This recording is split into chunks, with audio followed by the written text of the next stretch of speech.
na fataki za aina yake. Kila michirizi ambayo inatendeka ama inatokea katika nyuga tofauti, tunahakikisha kwamba umepata ufahamu kuhusiana nayo. Sisi ndio kipenzi cha mashabiki wengi wa michezo, kwa sababu watu tunahakikisha tu hatukupi uchambuzi, tunakupa uchambuzi na kupata kusikia kauli za washikadau. Ndani ya hiki kipindi cha leo ambacho tutakuwa tunaangazia matukio ambayo yamefanyika ndani ya wiki moja, kikubwa ikiwa ni timu ya kinadada ya soka ya hapa nchini Harambee Starlets kufuzu raundi ya pili na ya mwisho ya kuwania tiketi ya kufuzu dimba la bara Afrika kitengo cha kinadada mwaka ujao nchini Morocco. Ni raha sana kuona kinadada pia wamepiga hatua moja mbele katika kujikatia tiketi kwa mara ya pili kwenye kombe la bara Afrika. Zaidi, habari kubwa ndani ya miaka mingi ya kusubiri omba za eneo la Afrika Mashariki kwamba tupeni AFCON tuandae, sasa imezimwa hiyo omba. Sasa imefanikishwa, kwani Kenya, Tanzania na Uganda watakuwa wanaandaa dimba la AFCON awamu wa mwaka 2027. Ni raha sana, habari ambayo pia imepokelewa kwa mbwembwe za aina yake na mashabiki mbalimbali za soka, japo pia imekemewa na wale ambao hawana nia na hawana imani pia na kwamba tuna uwezo wa kuandaa hili dimba. Moja ni mchanganuzi tu kutoka nchini Algeria ambaye anahisi Afrika Mashariki haipo sawa kuandaa dimba la bara Afrika. Ni baadhi tu habari ambazo zimekuwa zikigonga vichwa vya habari na ambazo zimekuwa zikizungumziwa sana na wapenzi wa michezo katika ulimwengu ama katika mitandao ya kijamii. Zaidi ni kwamba pia ligi ya EPL inazidi kunoga na kupata utamu wa aina yake. Pia soka ama kombe la dunia raga wachezaji 15 inashika kasi sana. Jana usiku New Zealand akitangaza nia yake baada ya kumpa kichapo cha nguruwe msikitini Italia. Alifanya Italia ikalia jana. Leo pia kuna michuano mitatu ambayo itakuwa inasakatwa kuanzia nadhani saa 10, saa 12 dakika 45, alafu saa 4 sawa pia na kesho, na pia siku ya Alhamis na Ijumaa kuna michuano mingi sana itakuwa inasakatwa. Ni katika sakasaka za timu ambayo itakuwa inatinga katika robo finali, ambayo inasakasakwa na timu nyingi sana. Wako New Zealand, Ufaransa, Uingereza ametinga, yuko Wales yuko sawa. Wako pia South Africa ambaye ndio bingwa mtetezi, yuko Ireland. Wote wanatafuta nafasi ya kumaliza kileleni mwa kundi na kutinga robo finali wakiwa katika hali nzuri. Ni baadhi pia habari ambazo kwa tunaangazia, na zaidi nitakuwa pia nazungumza na washikadau. Nitakuwa nazungumza na wachezaji wa timu ya raga wachezaji 15 Kenya Lionesses ambao wametoka Afrika Kusini hivi juzi tu katika zile mechi ya kirafiki ama maandalizi kabla ya kufunga safari kuelekea Dubai. Baadaye nitakuwa nataka kusikia story zao. Ni watu ambao kweli nimewafuatia na nimewaona pia wakicheza ama katika ulimwengu wa michezo. Kwa hivyo ni vizuri sana nitake kujua wanaendeleaje na kukoaje katika kambi ya Lionesses. Zaidi tutakuwa pia nazungumza kuhusiana na mchezo wa bondia kinadada ama combat sport katika kitengo cha kinadada baadaye. Yani ni rahisi sana kwenye hiki kipindi na kupa nafasi ya kuchangia, kwa sababu hiki kipindi ni kipindi ambacho najivunia mimi, na ni kipindi ambacho pia wewe mtazamaji napenda ujivunie na upate raha.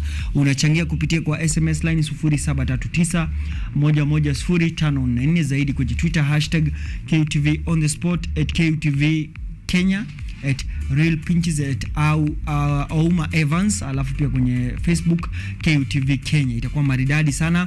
Tuko live kwenye KUTV Kenya YouTube, kwa hivyo hakisha kwamba pia una share link na marafiki wawili watatu, waambie kwamba wakiunga mitambo, sisi tuko hewani, tunatamba na kutaratamba, tuna nguvu za nguva. Kabla niingie kwenye hizi habari nyingi na utamu ambao nimekuandalia, niruhusu niangazie habari ambazo tumekuandalia na tunahisi kwamba ukipata ufahamu kuzihusu itakuwa ni raha sana wakati tunapiga uchambuzi wa aina yake. Hizi ndio habari.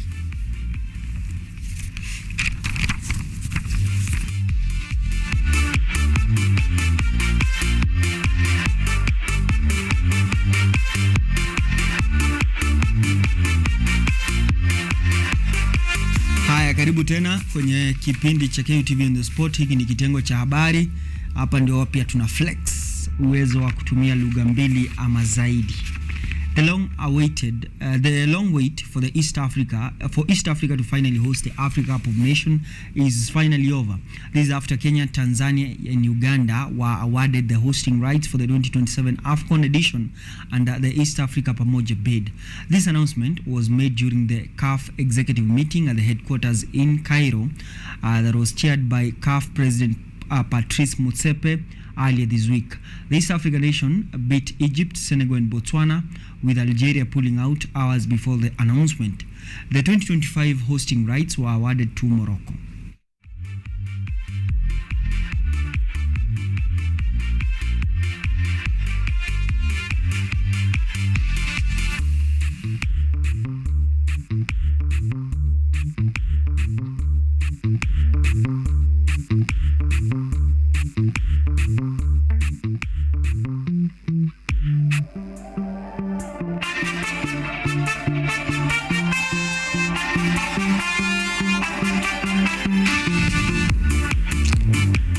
Sawa.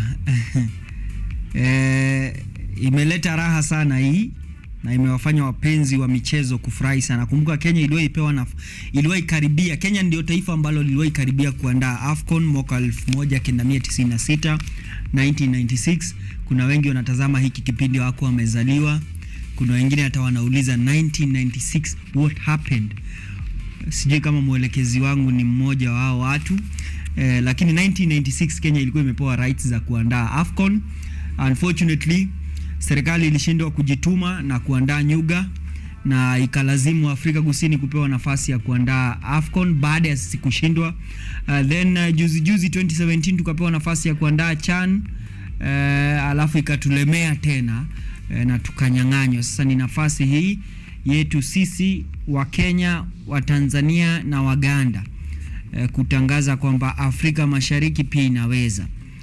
Kasarani, Nyayo Stadium, Moi Stadium, Kasarani na Nyayo ndio juga ambazo zilikuwa Kenya imewasilisha. Sawa pia na Tanzania walikuwa wamechagua Benjamin Mkapa na Man Stadium in Zanzibar. Alafu Uganda walikuwa wamechagua Nelson Mandela Stadium na Kivumbo Stadium. Itakuwa raha sana, mjipange. AFCON 2027 comes to East Africa. Toka hapo tusalie kwenye soka tena, raha nyingine ya kupigwa makofi, ya kupigiwa makofi na shangwe za aina yake. Kenya women football team under the tutelage of coach Beldin Odemba will play Botswana in the second and final round of the Women Africa Cup of Nations qualifier in November. The home girls reigned supreme over Cameroon, winning 4-3 through post-match penalties at the Nyayo Stadium. Starlets recorded a 1-0 win courtesy of Cynthia Siwalso's 75-minute strike to take the tie to penalties. Botswana beat Gabon 10-1, an aggregate of 10-1, to set a date with the Starlets in what will be a mouth-watering encounter.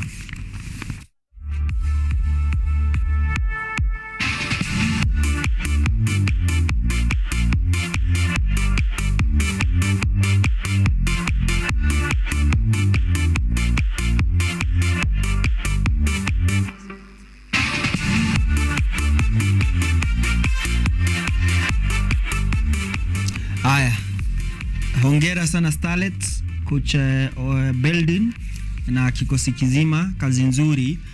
Looking forward to Botswana versus Sarambe Starlets. Kina dada wetu naomba watambe, wako sawa. Wengi wametabiri na kusema might be the first national football team kutupeleka kwa World Cup. Na pia mimi nakubaliana. Volleyball, KCB women volleyball team under coach Jafeth Munala will be seeking to win the first domestic title since 2006 when they take to the field for the KVF, Kenya Volleyball Federation playoffs, set to kick off on October 2nd to October 4th. The Bankers will square it out with defending champions Kenya Pipeline under coach Paul Gitau, Kenya Prisons and DCI. Kenya Pipeline, KPC, will play DCI on the opening day, while Kenya Prison will tackle KCB. In the men's category, defending champions GSU will be seeking to retain their title, kicking off their campaign against KDF. They will then face KPA and a resurgent Kenya Prisons.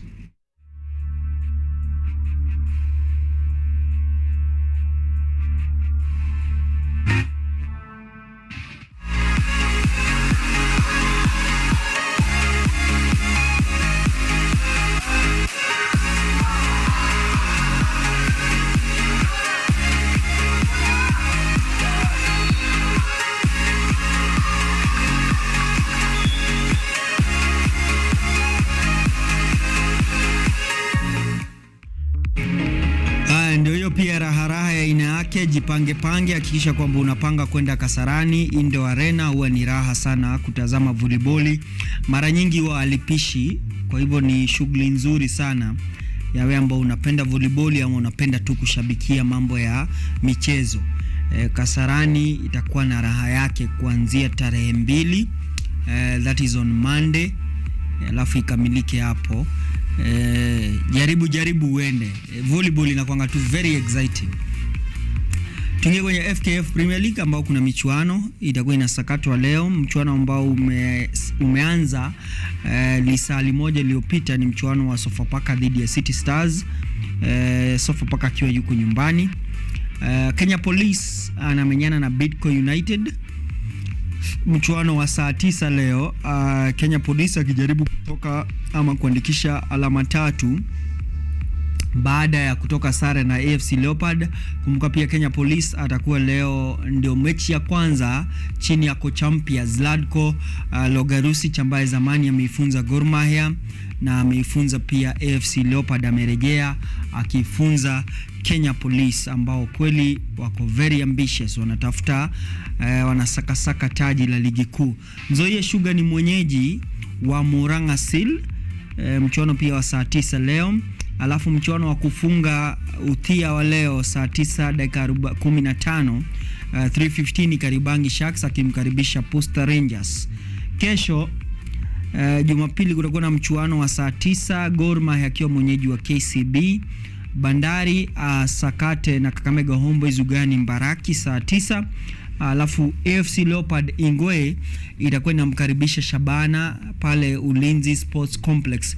Mchuano ambao kweli utakuwa wa kukata na shoka na wa kutamaniwa na wengi. Jaribu tembee pale Lang'ata. Tiketi za AFC Leopard ni kama zinauzwa online. Unaweza kupata nafasi ya kutazama raha ya soka hapa nchini. Mchuano wa mwisho kesho saa 9 Jumapili itakuwa ni Talanta FC dhidi ya Tusker. Mchuano ambaye kocha Robert Matano anawahimiza vijana wake wa Tusker watangaze nia yao kwenye huu mchuano. Kuna mchuano mkubwa ambao daima unasubiriwa na unafuatiwa sana. Hata kama upendi soka hapa nchini utajua wakati unafanyika. Mashemeji Derby ambayo imeratibiwa kusakatwa siku ya Ijumaa, Friday tarehe 6 Oktoba saa 9. Mchuano wa Gor Mahia ambao yuko nafasi ya pili dhidi ya nafasi ya 14 AFC Leopard. Kutakuwa pia na mchuano on Friday saa 9, Kakamega Homeboyz dhidi ya Talanta FC Talanta.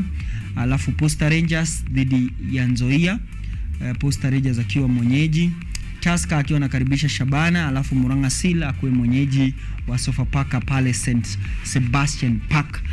Ndio orodha hiyo ya michuano ya KPL. Na ni michuano ambayo ina raha yake. Toke hapo tuingie kwenye Rugby World Cup.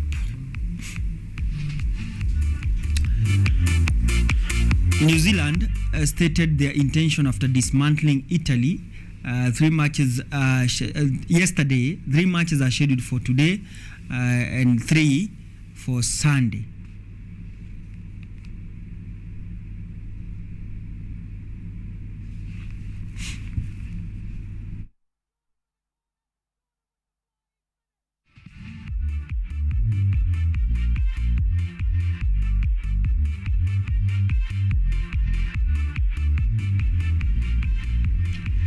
Hongera sana New Zealand. Wengi walikuwa wamesema ni kama safari imekwisha, lakini ndio hivyo, walifanya vikubwa jana dhidi ya Italia na kuifanya ilie, ikiwa ni mchuano wao wa 3.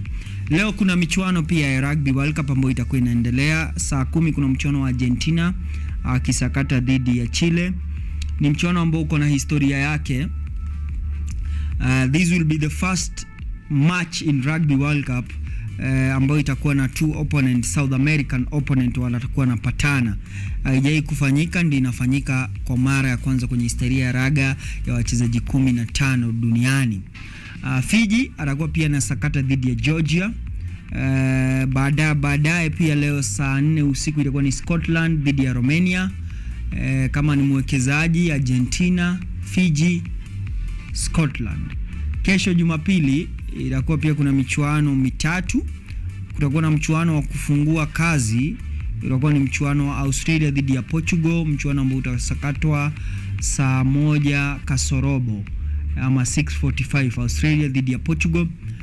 Then kutakuwa pia na mchuano wa bingwa mtetezi ya Afrika Kusini saa 4 akimenyana na Tonga. Siku ya Alhamis, on Thursday tarehe 5 Oktoba, kutakuwa na mchuano pia mtamu wa New Zealand dhidi ya Uruguay.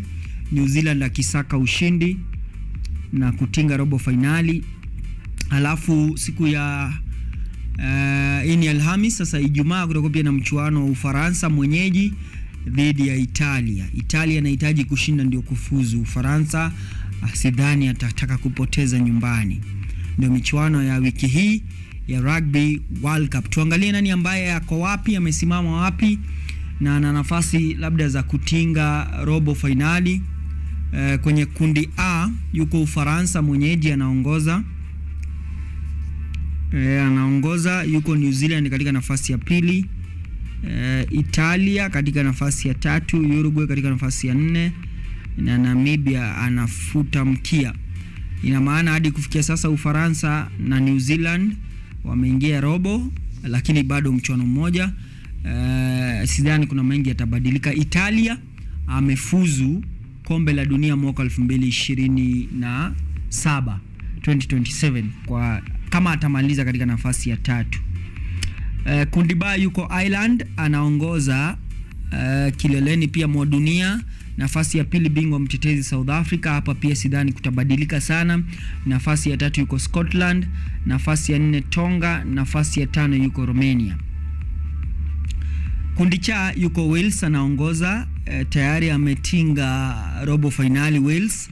Nafasi ya pili yuko Fiji, saka zake zinaendelea vizuri. Australia ambaye kweli ni kama matumaini ya kufuzu robo finali yanazidi kudidimia, nafasi ya 3. Yuko Georgia katika nafasi ya 4, alafu yuko Portugal katika nafasi ya 5. Kundi D Uingereza yuko anaongoza, ametinga robo finali. Alafu yuko Japan katika nafasi ya pili, maombi kufunga na kuomba kwamba mambo yamuendee vizuri. Samoa katika nafasi ya 3, alafu Argentina nafasi ya 4, Chile anafuta mkia. Ndio makundi hayo ya Rugby World Cup. Tunaomba sasa ama tunasubiri tu michuano ya raundi ya mwisho isakatwe, tuingie robo finali, nusu finali, tukisonga kuona nani ambaye atakuwa na wahi hili taji la mwaka huu ama awamu ya mwaka huu ya Rugby World Cup. EPL match day. Manchester United itakuwa inamkaribisha Crystal Palace ugani Old Trafford.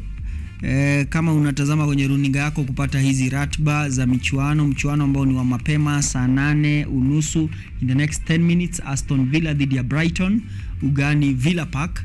United akuwe mwenyeji wa Crystal Palace ugani Old Trafford saa 11. Wolves atakuwa pia na sakata mchuano saa 11 dhidi ya Manchester City, samahani.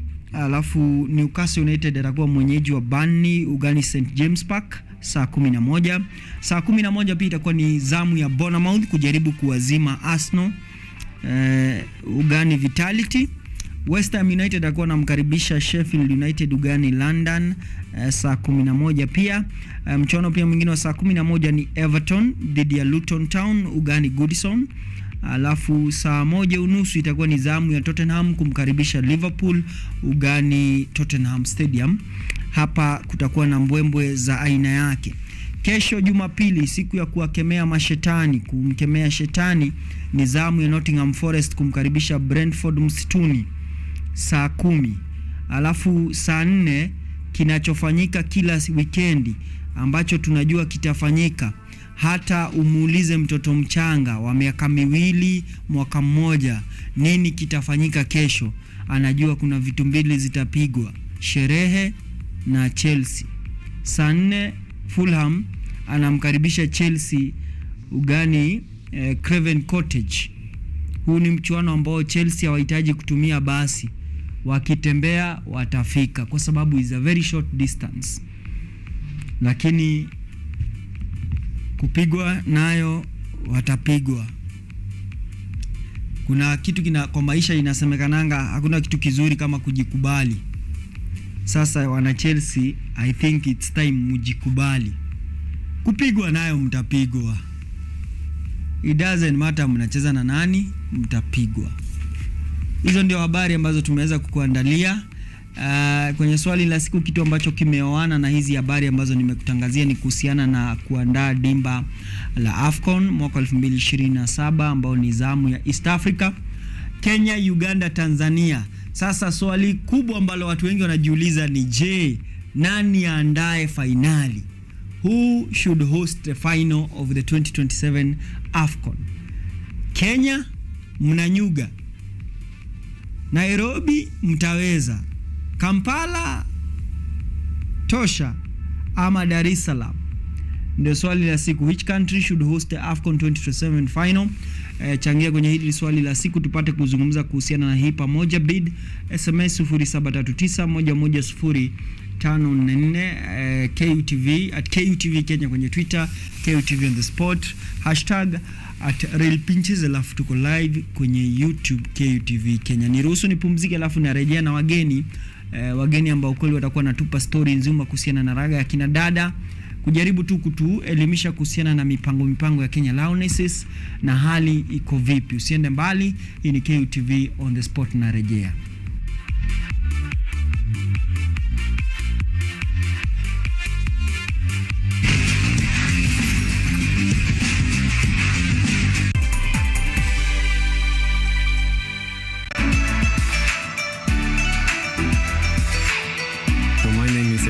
I'm Associate Professor in the Institute of Philosophy of Jagiellonian University in Krakow, Poland, and I'm the main coordinator of the CAFE project, which is being here hosted by Kenyatta University. My name is Eva Hudoba. I am a project manager in this consortium. Keep watching cutting edge research at Kenyatta University Television.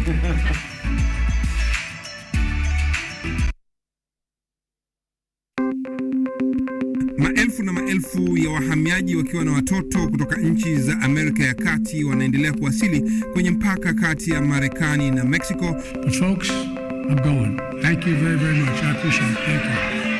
Ni habari kutoka pembe zote duniani. People pass vuguvugu. People pass ni idea. Sazidi ananyonya, hanyonyi vizuri, anakuwa hayuko comfortable. Jeshi la Jamhuri ya Kidemokrasia ya Kongo linapambana na waasi wa ADF.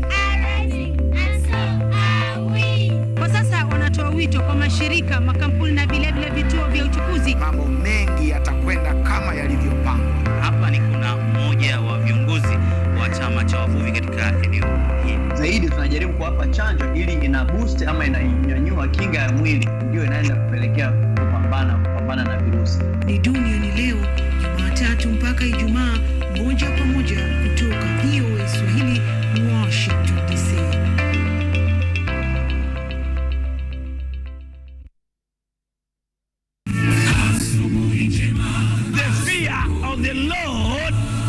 The beginning of wisdom. The Bible says, when he spoke, then he spoke a parable to them, that men always ought to pray and not lose heart. Christ says, I stand in the door and I knock. Whoever hears my voice and opens, I will dwell with him. Like the moon, I will fade, but like the star, I will rise again. And though I fall, be rest assured that I will rise again. Go to the hospitals, tell them that God will heal them. Go to the prisons, tell them that they'll be free. Go to the crusades and tell people that Christ is coming, and sooner than the word itself, the second advent is imminent.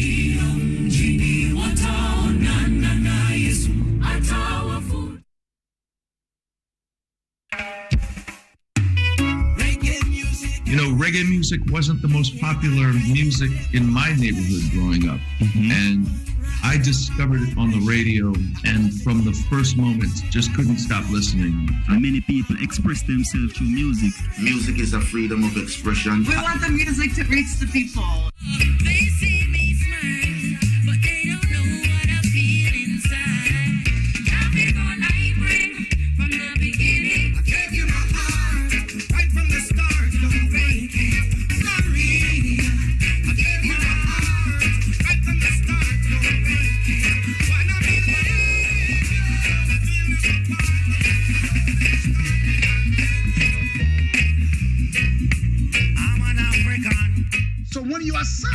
and you listen to this song makes you happy, feel encouraged. The song gives you hope for a bright future. Message to the world. All talent, there's always room for improvement. To have faith. We can be lazy and wait until it's over, or work hard and, try to be ready whenever there is something to do. We can just be on point. So we need to join hands and realize that together we can achieve. For John so loved this world now, he gave his only begotten Son.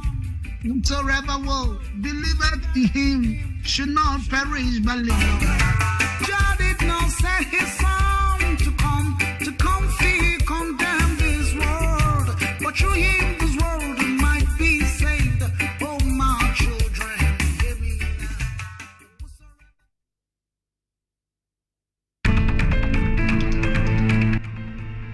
Nambi, I'm just saying, if you're having some doubts because the wedding is getting closer, that's okay. But you have to believe someone when they show you who they really are. Do you understand me? Be strong. Everything will be okay. Here is to the happy couple. May the bride price make the bondage of marriage worth it. A toast to your first wife, young man, and I'm sure she won't be the last.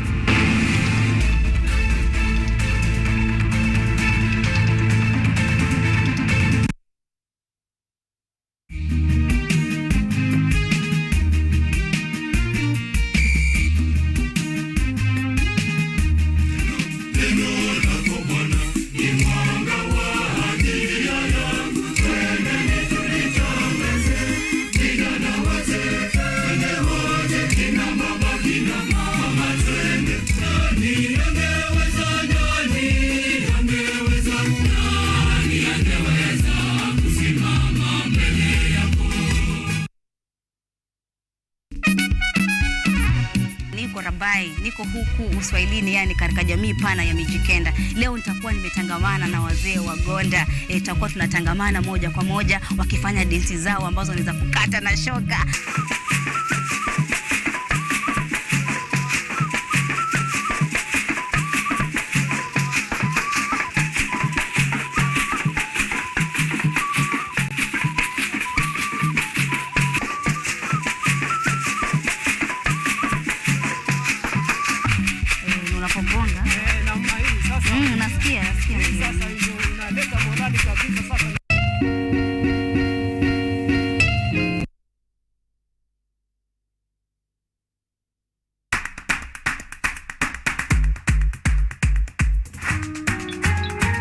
What are some of the ways through which you can develop these skills so that you are comfortably fitting into the job? You have to put yourself in positions where you are uncomfortable in the sense that you are not clear about what to do.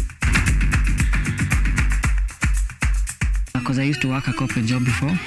So when I left, I happened to visit someone's farm around this area. So this project is called Security Breach Detector and Readiness Familiarize. It is meant to be used to detect, detonate explosive. We'll tackle all the tough issues, discuss all the weird moments, and hopefully share a few laughs along the way.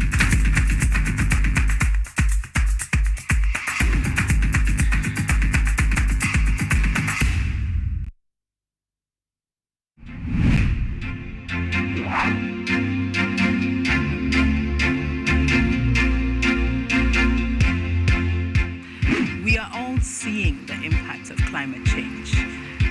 In Kenya, for example, the frequency of the floods is becoming more and worse. The amount of people and livestock we're losing.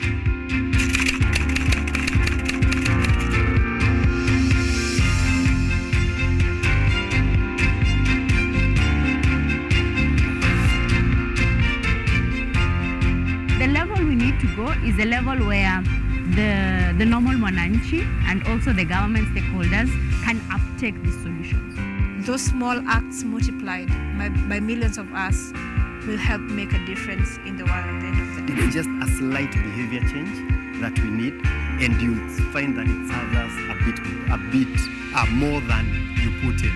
And that's the goal. We want to live a better world than we found, because at the rate we are going, it's dire. We will secure the planet for future generations.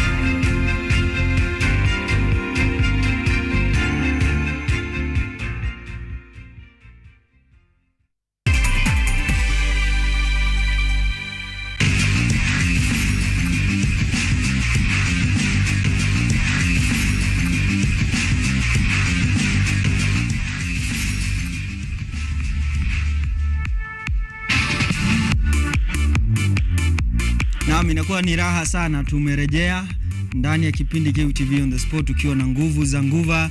Nimepata raha kwa sababu yani nilikuwa hata niko lonely ndani ya studio peke yangu.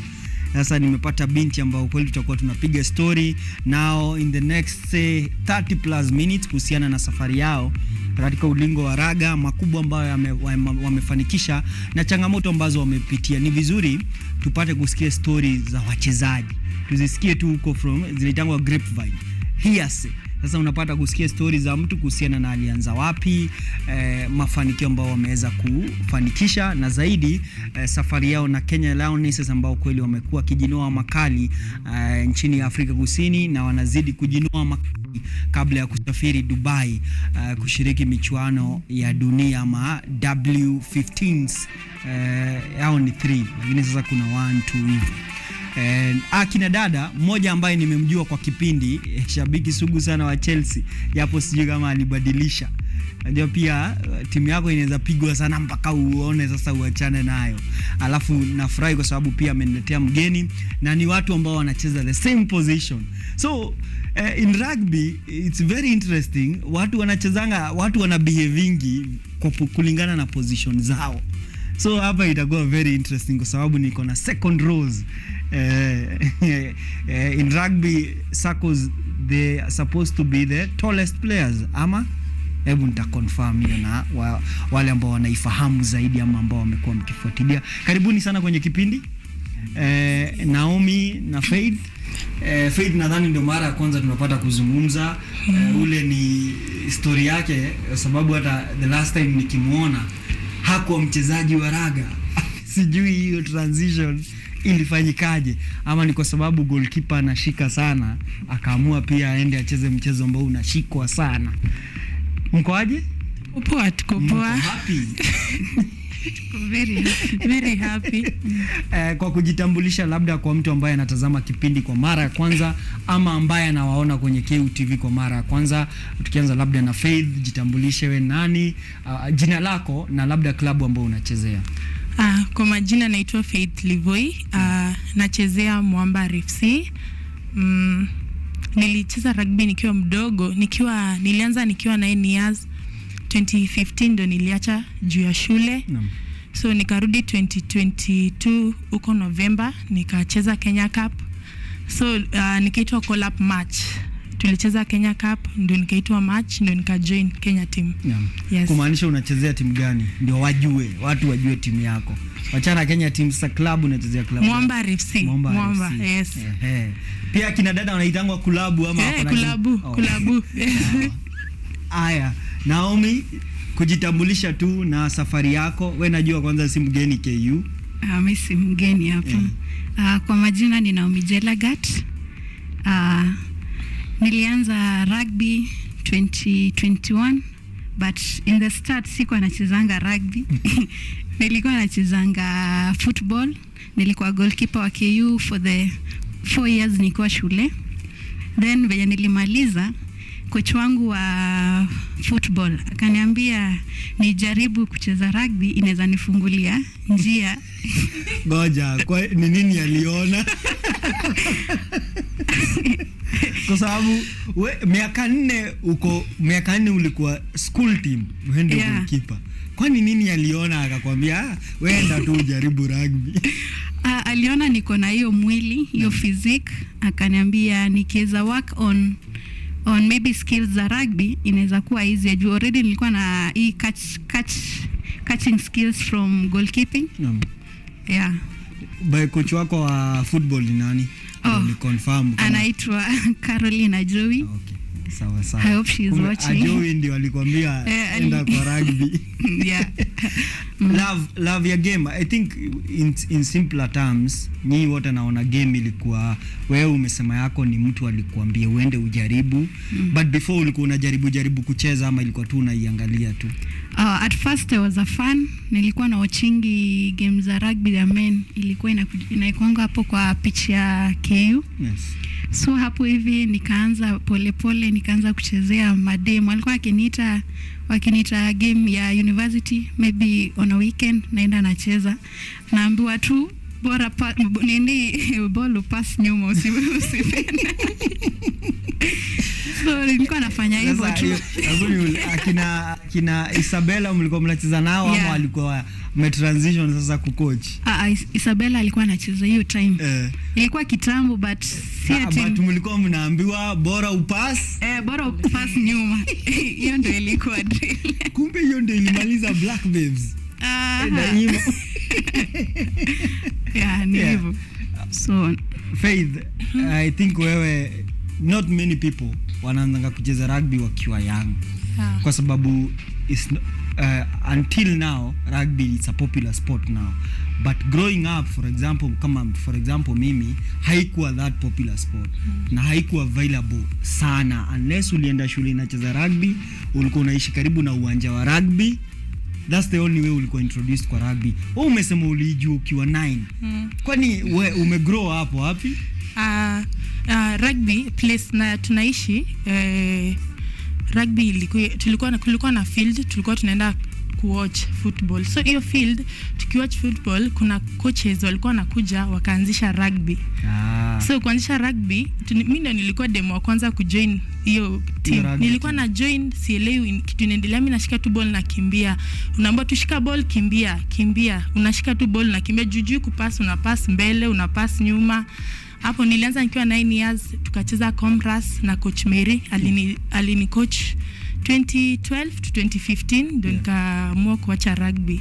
Nimalize shule kwanza alafu ndo nikarudi back. So wewe ni product ya Comras? Yes. Fantastic. Na jamaa anacheza alikuwa Comras, anacheza wapi? Cheza Nondis. Naita. Siwezi kumbuka jina lake. Kijana mfupi tu lakini Okito. Pikole. That guy kwa sababu wakati nilikuwa nacheza huyu kijana nilikuwa si eti namchukia, nilikuwa namchukia hiyo time. Kwa nini? Alikuwa kijana mfupi mdogo lakini ana terrorize. Unajua vile unachukia tu opponent. Unaona mtu unasema yani huyu kwani atokangi hivi. Alikuwa, but I think Comras pia ni one of the clubs ambayo imekuwa na hizo age grade na zimesaidia sana. Roughly nikicheck the last time was very not lying, and I think nilikuwa nimewaambia the last time was very active in rugby. The likes of Nakuru walikuwa wanafanya vizuri sana, but hatukuwa na so many clubs za women rugby. Scenario imechange. Do we have sahi clubs inaweza sema not hata kwa Kenya Cup, do we have rugby ama dem sasa places mob compared maybe na when you're starting off? Yes, saizi kuna clubs mingi zimejiform za rugby compare na last time. Hiyo 2015 tulikuwa tunachezanga na clubs mbili. Tulikuwa Comras na Nakuru na Rakit. Rakit imekuwa na tulikuwa hivyo. Lakini saizi imegrow, at least so many clubs zilifungua madem. Games ziko mob. Games sasa zimekuwa mob. Uko na any regret switching from football to rugby? I have no regret. Would say for example you decided to stick with football, do you think ungekuwa umeachieve kenye umeachieve na rugby? To be honest, sidhani ningekuwa nimefika maybe national team ama nini. Juu I think rugby ukiput to more effort ni rahisi kujoin national team.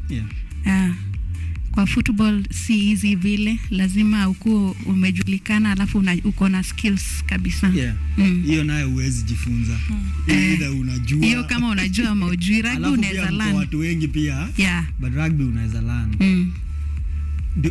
Do you feel kuna gap na sieti I'm putting you on a corner. Do you think we are bridging the gap between women rugby and rugby ya wanaume in Kenya? Kuna hiyo effort. For example, Mwamba is a legendary rugby club. Wao washa bridge the gap, wako na Mwamba women. Say Impala the same. Queens bado. Twende team KCB Northern Suburb, I presume ni wako na relation. But do you think tuna breach your gap as fast as we should ama bado tuko slow? Hiyo gap ya women rugby na ya wanaume. Ile tu honest yenye unajua kuna ile unasema effort nayo bado. For example, to simplify it, you feel input ya any stakeholder kwa women rugby compared to men's rugby zinakaribiana ama ni different? For example, mkienda camp za women za national team, would you say mko na the same attention compared to hii side ingine? National team ni same attention. Iko same attention. At least hapo iko. Yes, iko same attention kabisa. Club levels kuko hivyo ama huko pia gap iko? Wao wako na kit, nyinyi mnang'ang'ana. Ama hapo uwezi jua hizo club zingine. For your club nyinyi mko sawa. For club yetu sisi tuko sawa. But kuna club unaenda unapata. Sasa tujui hiyo ni yao. Sisi club yetu tuko sawa. Unajua kuna zingine tunaona tunasema hapa kuna gap. Wako huko, wako huko. Mwamba has been let's talk about Mwamba. And Mwamba and Impala has been the dominant women's team in the last how many seasons especially kwa 15s? 3. I think finals mingi imekuwa ni umekuja mkatoa kwa sababu kuna time suburbs walikuwa kwa hapo sana. Time ya kina Fila before sasa but now imekuwa ni Mwamba Impala. Credit ni what has transformed the whole scenario ya kwamba Mwamba is now a dominant force in terms of women rugby. Anyone anaweza take hiyo swali. Try ku direct kwa any specific. Kama kwa club yetu, our coach anajua kuchagua player, like anajua kuspot young talents. Hata ukiangalia most of our players ni kuna wengi upcoming. So hivyo inamaanisha yani kukiwa na hiyo mix experience na upcoming players ndio maana tumeweza kudominate. Anajua kuna wide pool of women rugby players sahi. Si kutafuta wako. Sasa hii hawaambiwi wewe bora tu pass nyuma. Sahi at least wako. Alafu kama Impala pia wako na numbers. Inamaanisha rugby ina grow kiasi. Mademi ina. Si kiasi tunataka igrow kabisa. Tunataka igrow kiasi. What is your biggest beside najua kuitwa national team, of course ni achievement, but we Naomi ni nini unajivunia sana in your rugby career spanning for how many years? Tuseme sasa where you started playing rugby? Tuseme niko na roughly 2 years. 2 years. So 2 years na uko national team. Let's talk much about your success. Faith, wewe uko na how many years national team? No, in rugby ni 9. We nayo ni mingi. 11 years. 11 years. Fantastic. Hiyo ni miaka poa sana. You have gained a lot of experience. Alafu lucky for you umepitia hizo age grade. Hizo age grades ziko important sana. I will not lie to you. Mimi nimaienda mahali nikajaribu kufunzwa kutoa left pass.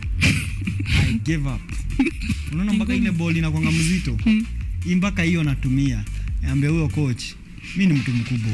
Uwezi nianza kunifunza vitu nilikuwa nafaa nifunzwe nikiwa mtoto. So ina talk so much about age grade na impact na kuanga nayo. Biggest achievement so far in the 2 years for you yenye unasema inayo ni noma? Biggest achievement ni venye nilipewa call up. Yani tu ndo nimejoin tu kucheza rugby. To create scenario. Call up ulipokea ukiwa wapi? How ulipata call up ukiwa wapi? Nilikuwa Mwamba. Ndo nilikuwa tu nimeanza rugby kucheza club sasa. Then nikapewa call up. Sasa kufika huko ikabidi ni catch up juu umesema hiyo advantage ya grade. Sasa mimi sikuwa na hiyo. Wewe ni tuko ile pool ya bora tu pass nyuma. So ilibidi ni catch up, ni try kujua kupass. Hata mimi left pass ilinilemea at first. Ilinilemea vibaya. Sasa unaweza. Sasa inaweza. Mpaka leo. Hata nikarudi uwanja ya rugby. Just no siwezi toa left pass. Siwezi. Sasa kumbuka nacheza scrum half. Imagine scrum half hatoi left pass. Nilikuwa nageukanga nayo itaenda tu. Yeah. So after hapo nilikaka sikuweza, nilipewa collab ya 7s but at first ilinilemea kiasi, ndo sasa ya 15s. Yeah. Ndo nikaingia. Yeah. Na so far the journey imekuwa tu. Yeah, imekuwa tu sawa kabisa. Starting, hey, by the way, ladies and see ati niko na wachezaji wa bench. Niko na starters. Starters. Nani ndio? Number 4 5. Mimi ni 4 5. Yeah. Hey, Faith, biggest achievement in the, I think for you age grade nayo mnakuanga. Age grade mimi najua kuna na 2 award huko tu comras nini zinakuanga. Unajua nimekuwa around wasome kwa comras, shamas, nimeona huko 2 award. But what is your biggest achievement? I think ni same na Naomi juu nilimaliza shule, nilikaa home, nilienda college nikakaa home. My brother anacheza rugby Zitek Brian Ondego akaniadvise akaniambia so urudi club. Nilikuwa nimegain weight, nilikuwa 105 kg. Akaniambia hiyo weight ni mingi, so anakuambia fanya mazoezi, rudi club ucheze at least. Rugby inafanyanga mtu akat weight haraka. So nika text Smurf coach wa Mwamba akani hizo wakati akanisaidia. Nilikuwa namsumbua nakuja training napotea, nakuja training nilianza October last year, nakuja napotea, nikaenda nikacheza. Sasa najua watu wenyewe walikuwa nacheza Mwamba wako najua kucheza rugby, walikuwa ndani huyu ni new person. Nika make squad ya kwenda Western kucheza na Western Spears. Sasa everyone alikuwa so scared. Huyu akiwa mmoja wao alikuwa anasema umemweka na kipass ball hapa mbele. Umemweka squad akipass mbele, nikapoa najua sikuwa nimeambiwa anyone. So nikapoa hiyo chance nikacheza hiyo, nilipo dakika kidogo kama 10 minutes. Kila mtu akakuja akanipongeza, kumbe unajua kucheza rugby hivyo like uliwa surprise. So hapo tu ndo nilimake squad ya starting ya Mwamba. Ndio nikacheza, nikapotea tena, nilirudi nikapotea, nikarudi nikacheza semis na finals. Achievement yangu ni hiyo, siku train sana na nikaitwa call up Kenya team. So yes, nikaitwa haraka, sikukaa, nilikuwa napotea kama January yote, siku ya this year siku train. Feb nilienda match, nilirudi training match na nikaitwa call up ya Kenya team. So hiyo ni achievement kubwa. Yes. Anytime kuna sport ina attract so many people, especially now rugby, women rugby of course ina attract watu. So huwezi jua nani kuzumetoa scenario poa. Huwezi jua nani anakuja na akona potential inakaa aje. How do you make sure that you are una stay top of your game? Ndio anyone akipop up from whichever place atatokea, it is very tough for her to come and take over your position. Because kama Naomi najua alikuwa anasema hey, namba imeenda. Unafanyaje ku make sure ume stay levels iko pale juu? I think una do what you are told to do. You just listen to your coach na unafanya. If you don't understand you ask. Even the way communication in our work. Yes. Let's talk about another thing. About Naomi hajatuambia vile unajua, acha tusikie siri zake. How do you make sure you stay top of your game? I believe kuwa na the right attitude inakufanya uweze kukua a good player. So hata kwa training unakuwa tu na the right attitude. Hata unaweza pata kuna player si good vile, but attitude yake iko poa, ako willing to learn, ako willing ku correct on mistakes. Hivyo inakufanya. Hata kuna coaches wanapenda hao players wenye, in fact kuna coach anaweza chezesha mchezaji he's not good but akona attitude too poor. Yeye ni good player but anakuanga always happy. Huyu every time huwezi jua kama amejam ama ako always happy. Sasa unaona time amejam ana smile, time ako always happy. I think hiyo ni something good inatoka kwake. Yes, every time hata kama amejam tu anaonesha ni normal. Yes. Sawa. Sasa karibu nianze saa kuuliza maswali zenye mmeficha huko ndani. In any team setup kuna mse anapenda gym. For example kwa rugby. And let me talk about rugby because I've been around rugby for a while. Rugby kuna watu wanapenda gym, kuna wengine hawapendi gym but wanacheza hiyo rugby. But ikifika stories za gym, hizo ni hadithi. Same kuna wengine mkisema mkimbie laps 5, in fact nakuuliza kwani tuna train marathon? Si ni rugby. Wewe uko side gani? Uko wa wale in terms of gym?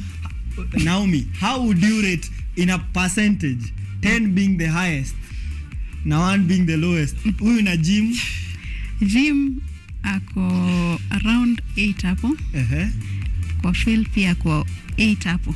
Hii story naambia kufanya nyapendi kufanya yenye tu unajuanga yenye obviously kila player atakuambia kuna player anapenda mbio. Ni ile kujituma tu. Sawa, ni anakatanga uwanja huko. Hakuna player anapendanga mbio. Naomi na gym ntampe 9.5. Sana. Field kukimbia anapenda. I think ni kujiput I don't sijui but hata namwambianga kuna kitu tu mtu apendi. Wewe ndio unamwambianga kwani ni marathon? Ananifanyanga, unajua tuko same position na akikimbia kuache inakaa ina sound you are not working. So lazima ukae, hata sometimes namongeleshanga naambia leo umenisukuma. Partnership yenu now that mna partner kwa club na kwa national team, does it help that you guys may understand each other more? Friendship by the virtue of mko close inawasaidia pia kwa game, kucoordinate kwa game?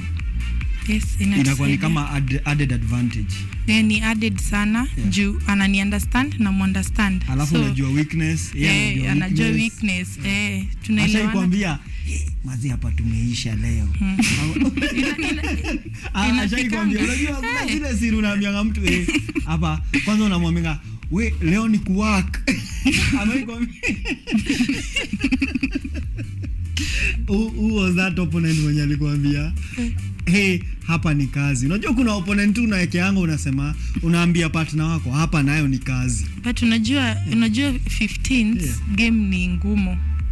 Obvious utachoka. By the time unachoka, so lazima msaidiane kwa field, mcommunicate, msaidiane. Kuna time anaganda na msaidia, time mimi naganda na nisaidia. It's about communication tu kwa field. Unamwambia mazee niende nimeganda ama yeye ananiambia yes.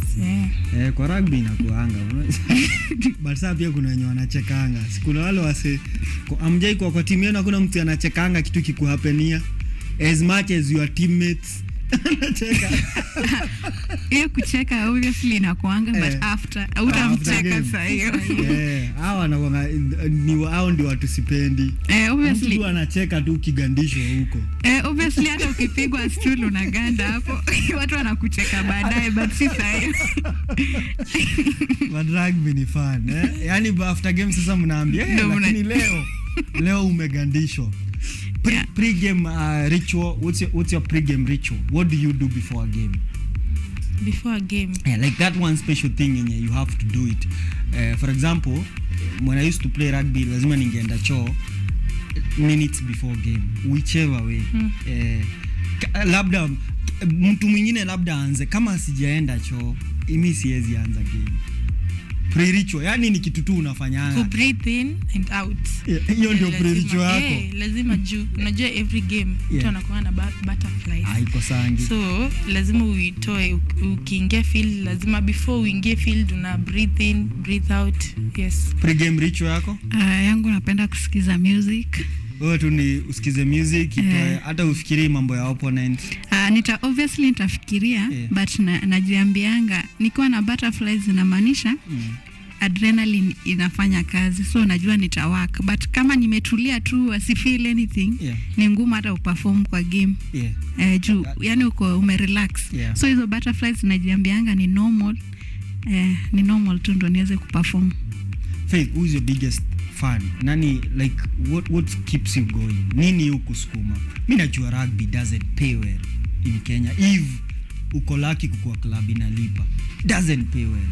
So rugby ni sports I know a lot of guys when wanacheza rugby out of passion and wanting to just push the game. Wewe ni nini inakusukumanga you want to do it over and over again? I think ni passion. Napenda rugby, naipenda sana, ni passion. Juu ni kitu najua ilianza ukiwa mtoiso, ni kitu imekuingia kwa damu. Unafeel unaona game na iko ndani yako. Yes, ni passion. And kitu yenye nafanyanga tena ni skume, ni coach wangu wa klabu ananipush in everything yenye nafanya, ananipush. So hiyo at least nasema kuna someone mwenye ananifanya nifike hapa, nifanye something. Yes. Naomi, nini inakufanya una wake up unasema I'm going to do it despite the rewards ikikuwa ziko? Because mimi najua sport, not just rugby actually, sports mingi Kenya they don't pay as well as they should. The same na faith. Ya kwanza ni passion, ni kitu napenda kufanya. Ya pili inanisaidianga kama, yani inasaidia kukutolea stress kama uko nayo. Ukienda ukicheza unasahau hizo vitu zote, alafu pia inakuwa fresh, inakumake ukue fit. Hizo ni advantages mingi. By now you guys, I know kuna wasimu na look up to, because kuna tunaitanga trailblazers, like there are women who came before you, akina Orlando, they were women who came before us, before you in national team and everything, like let's say most of them are ndio walianza hii kitu. So by now I guess mko na wasimu, na si lazima kwa women, there are people who you look up to. Faith, who do you look up to? Like ule unasemanga mimi nataka tu career. Najua Mwamba watu wengi pia wana look up to akina Kolo because of achievement zao hapo and with the national team, and also pia Mwamba is a team that has a lot of legends. Mwamba nao ukianza kutaja watu wamecheza rugby na wako na success stories, think ni wengi sana. But I know personally kila mtu anakuanga na mtu unasema hapa anapata a lot of inspiration.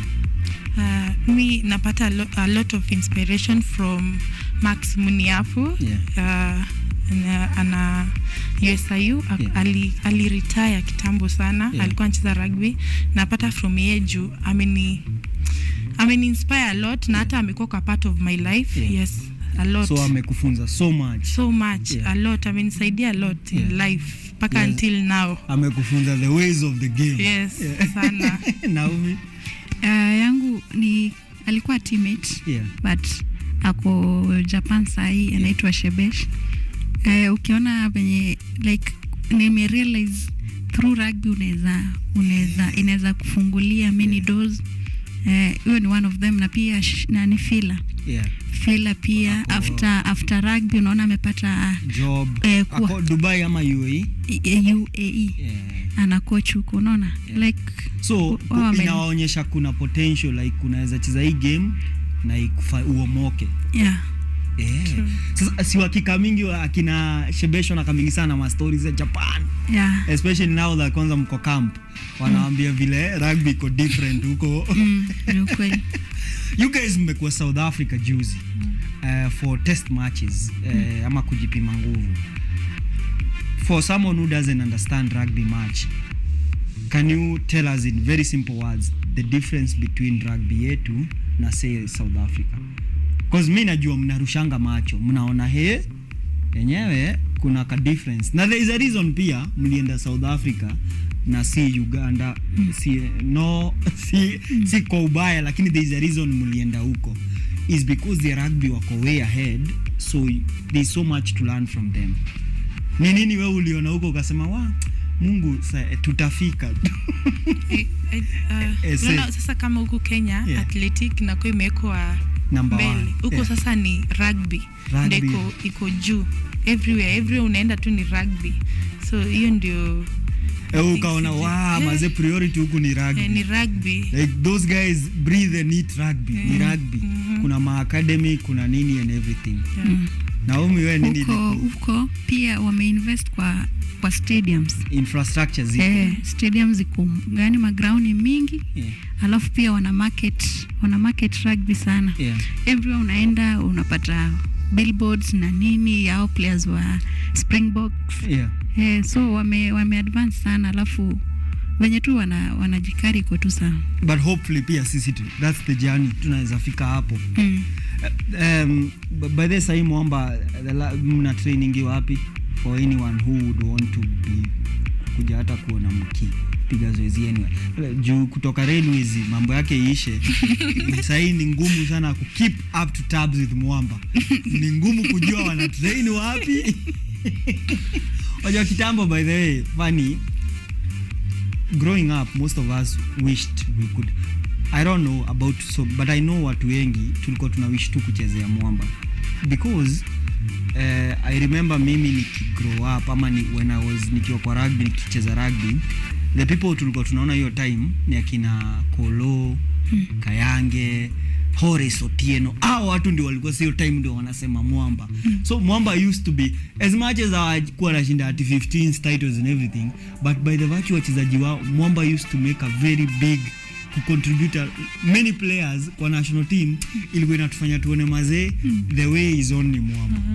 So you could go to railways unakaa hapo, unajua saa hapo kukwanga kuulizwa, unakaa kwa stand hapo unaona watu wakitrain.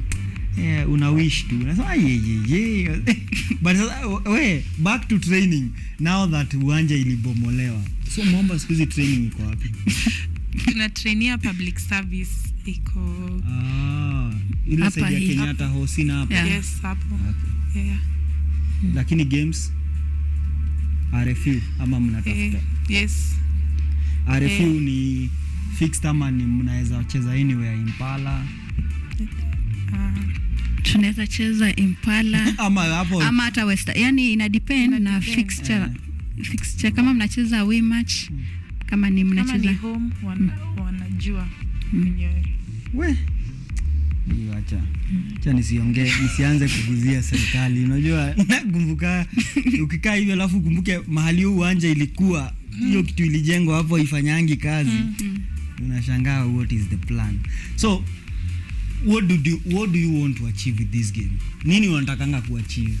Because of course huwezi cheza forever. Dream ni kuachieve saizi kitu nataka kuachieve. Because sasa uko national team, yes. Dream yako ni gani sasa? Like this is the unasemanga hiyo ukiachieve unasema this is the it thing ndio nilikuwa nimegojeanga.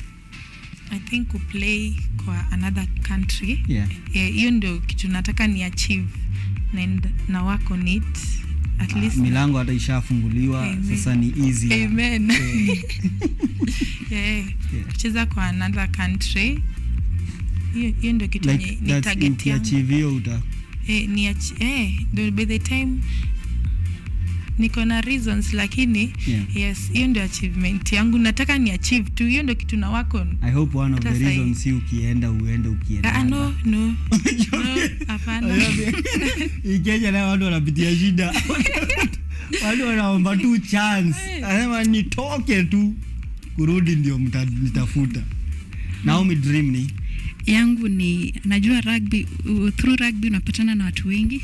So networking. Nataka niweze ku-connect na as much people as possible ndo kukuwe na opportunities. Pia hii career yenye nilisoma a degree pia inaweza nisaidia mahali. Do you feel any pressures guys like you guys might be, so many people might be so many young girls might be looking up to you? Mna feeling pressure ya kutaka kudeliver, not just you but as Kenya Lionesses, because najua already mshajua so many young ladies wakiwaona wana feel kumbe naweza cheza hii rugby na nifike hapa. Ina coming in a pressure ama you guys mna feel too it's just good thing?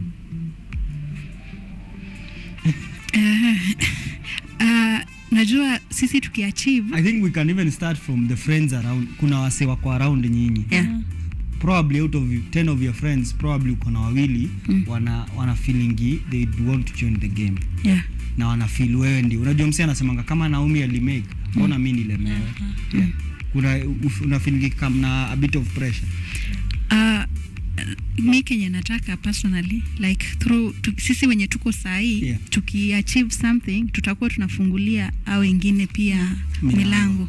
Wataona tu yenyewe hii rugby pia kumbe inaweza fikisha mahali. Sasa hapo ndo hata kuna mtu anakuambianga nataka kujoin rugby. Sasa unaona kama nita achieve something wao watapata hiyo motivation ya pia wao kutaka kujoin. Yeah, so ni pressure but si sana, ni ile tu in a positive way tunataka kuachieve something ndio wao pia waweze waseme ni possible. Hata muambiange kama sisi tuliweza, mbona nyinyi mlemewe? Faith. Yes. Mimi ni Sasha Mutai, President of the Kenya Rugby Union, Chairman of the Kenya Rugby Union. Niambie kitu unataka nifanye kwa women rugby. Kitu nataka ufanye. Like ni example. Now you are seated with the chairman of the Kenya Rugby Union, who by the way is very fresh in office. Hajakaa sana. Hata tuseme hata si amko na Sasha, mko na board ya KRU. Niambie ile kitu nataka nifanye nibadilishe women rugby, ama what would you want me to do to women rugby? Na mimi sana nigeuzia. Anakugeuzia. Like that one thing yenyewe from honestly to, yani una feel the priority that should be given to women rugby now. Una get? Like ile kitu una feel kuna shida mobe, not just in women rugby but generally kwa sports. But ile unasema hii nayo una feel ndio iko pale mbele, they should focus on it. I think more funds inapaswa kuwa allocated to the women side. Juu hivyo unajua funds inafungua kila kitu pia. Kwa na funds inamaanisha kutakuwa na numbers za women kwa nini ita grow. Sasa unajua kama sahi unaweza cheza kwa club na you don't get anything, unacheza tu for passion. So wakiweza allocate more funds kwa women side inaweza fanya rugby grow sana. Juu unajua pesa pia ni motivation. Ni kweli. Anything unataka kuwa don hiyo ya funds, pesa nayo ni kila kitu. I think ameongea. Unajua funds pia wana communicate. Ukiwa na funds kwa hata ina mingi, hata mkiwa na game unapata fans wana support. Hiyo communication tu ya fans mnapatanga hata mmewin. Pia morali inapanda. Hiyo morali inapanda juu unajua kuna watu pale wanatusupport, wanatuangalia, so inabidi to work ndio to win. So pesa pia iongezwe kwa women rugby. Hiyo ni kitu cha muhimu sana. Mambo ya pesa watu wanakuwa shy kuongea. But ni ukweli. Women rugby deserves pia kuongezwa something extra. So guys, let's talk tukimaliza. I think we can talk about kuna so many people who probably don't know where to start. They love the game, women in particular. Hata nyinyi mlikuwa, especially Naomi mwenye hajapita hizo age grade, ulikuwa kwa situation yenye probably you never knew where to start. Talk to ule mse anaweza kuwa na watch TV alafu anaweza kuwa interested in the game, mwambie kitu anaweza fanya, just make sure pia anajipush kwa game. Kenya naweza taka kuambia mtu anataka kustart kucheza rugby. At first tunaambiwanga rugby ni game ya sijui watu wakubwa, vita. Ni ya vita. Ama sijui ati nitaanza sijui kukaa aje. Personally mimi naweza waambia tu rugby siku hizi si mambo na nguvu mingi. Siku hizi pia inahitaji akili mingi. So wasikuwe discouraged. Wasiambiwa ati rugby itakufanya dema sicheze rugby. Hata mimi nimecheza for the past 2 years na hata sijaona like ati sijui nimeanza kukaaje mwili. Ni wewe mwenyewe tu kujiweka. Mungu asaidie muomoke ndio hizo story. Unajua nyinyi ndio mtasaidia kutoa hizo stories za sijui rugby inafanya nini. Ndio wanaanza kusema even women football. Until when our women walianza kutoka nje ndio watu wakasema aya ball, ball ya madem. But kitambo si ulikuwa unasikia vitu watu wanasema dem anacheza ball. Those mate. But until mwanze kuachieve na kukua successful ndio watu wanaanza kuona hii ni mtu anaweza venture and akue successful. Anything Faith unataka kuadd to anyone who might be interested in the game? Rugby ni fun, ni a fun game. once understand everything in rugby utapata ni so fun hata ukicheza. Yes, so usiogope. Sasa we na bro yako new vurugana nani juwe uko national team hako national team. Unamwambia wewe ni nini rugby umeachieve nini? Simwambiangi hivyo juu pia yeye ni part of achievement yangu. Yes, ako part of it, so nam respect tu juu. Yes, anakukumbushanga vile alikwambia urudi kwa game lose weight. Akukumbushanga hiyo story, akwambiangi wewe isipokuwa ni mimi kukwambia urudi aungekuwa hapa. Anikumbushangi kitu anaua na keep on ni kuni encourage. Uko na bro mpoa ile mabro anakuanga okay. Even najua sisi kwetu tuko watatu tunacheza rugby. Brother kwa high school, mimi na bro yangu mwingine. So parents wanasemanga aje that you guys mko kwa rugby? My mom anatusupport sana. My mom anatusupport sana. Even my dad anatusupport in everything yenye tunataka, anything anatusupport. Juni kitu aliona tukianza tukiwa watoi. So hizo wakati unajua ulikuwa unapelekwa, mama alikuwa anaweza kupeleka somewhere. So akikuja ilikuanga end month. Wanakuja wanawapeleka games, mnaenda mapewa mkate na maziwa, unarudi nayo home. So madhe anafurahia. Sasa mkate na maziwa. Unabiwa mkate na maziwa, unakuja nayo home. Madhe anafurahia, anajua sasa I think walikuwa naeka hiyo ku encourage.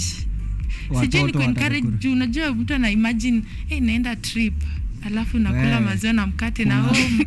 Mtu anafaa piga investigation the power of bread. Mkate inakuwa na power. Hiyo pia ni kitu yenye ilinifanya pia mimi ni join rugby. Kwa nasikia watu wanakula mkate every Saturday after training. Kuna smoky ilikuwa inani encourage kuenda tu, hata naingia field sielewi but naenda tu, bora nikule mkate juu kama uchezi ukuli. Ilikuwa hivyo. I think story ya hii interview ilikuwa hapo kwa mkate na smoke. You are inspired by mkate na smoke ndio ilikuwa attract the game. But those are nice stories. Mnafuatia rugby World Cup? Acha tuone teams. Una support nani? All Blacks. Mimi niko teams mbili. Kuna kitu tunasemanga nyinyi ni wale watu tunakatazana. Huwezi kuwa na timu mbili in the same tournament.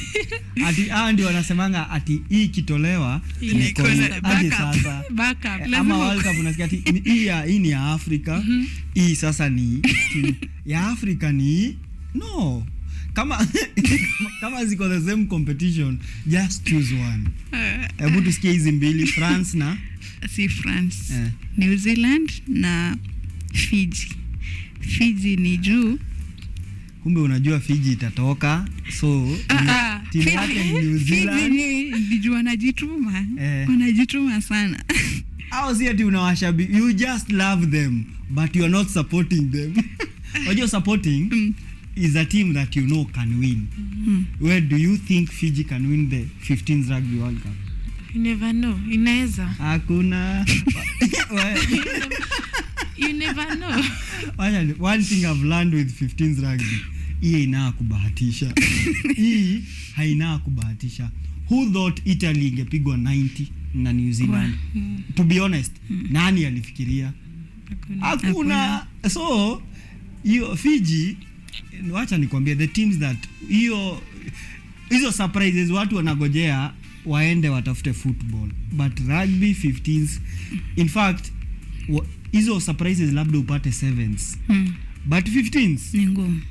Kama una see how many times have we played Namibia for example?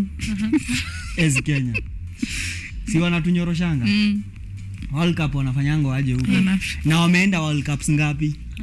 So how comes bado wameshindwa kupata a single win hiyo time yote? Tell you about 15s rugby. I think you guys have played 15s rugby. Unajua si rahisi. Anyway, acha watu wa All Blacks. Na mna bahati mmekuja show wakati mmeshinda. Singekuja ile. But you think they can go all the way to win it? Yes, I think. Yes. Kumbe watu wa All Blacks wako na wasiwasi. But wanaweza win. Maybe France ikuwe shida. Amuni hata Ireland wanaweza wasuru. Ireland pia by the way, yeah. Haya sawa. Acha niache muende. But asanteni sana for making time kukam kwa interview. I think this is just the beginning of sisi kupiga story. Najua kuna kafia mmekonka and I'm hoping the next time we meet mtakuwa mmekonka even more. Si ndio? Thanks bana. Kuna mtu mnasalimia labda? Una salamu? Kuna salamu. Anaweza kuwa amegojea salamu. Kuna salamu kwa Kemunto. Wenda salamu kwa Kemunto. Kemunto na all players wa Lionesses na coaches na management tu yote in general. Asanteni. Ametuambia tumwambie number 7. Kemunto number 7. Number 7. Mpaka mseme number 7. Sawa, kwa herini, asanteni sana for your time. Hao wamekuwa ni wachezaji wa Kenya Lionesses, Naomi Jelagat and of course Faith wanacheza position zinaitwa second row, number 4 na number 5. Ni kina dada ambao kweli wanajisukuma zaidi na kuhakikisha kwamba wanajaribu kubadilisha tu taswira ya mchezo wa raga kina dada hapa nchini. It's always good to see young women ambao wanasukuma mchezo wa raga. Kenya Lionesses unaweza kuwafuata kwa sababu they'll be heading to Dubai I think later this week kwenda kuwakilisha kusakata michuano, and I'm hoping for the best for them. I think the more they play, the more they get better, and hopefully we can even see them challenge for hizo positions as being some of the dominant rugby teams, women rugby teams in the world. Nataka nichukue pumziko fupi alafu nirejee tufunge pia na mazungumzo ya mwisho. Usiende mbali, ni KUTV on the spot.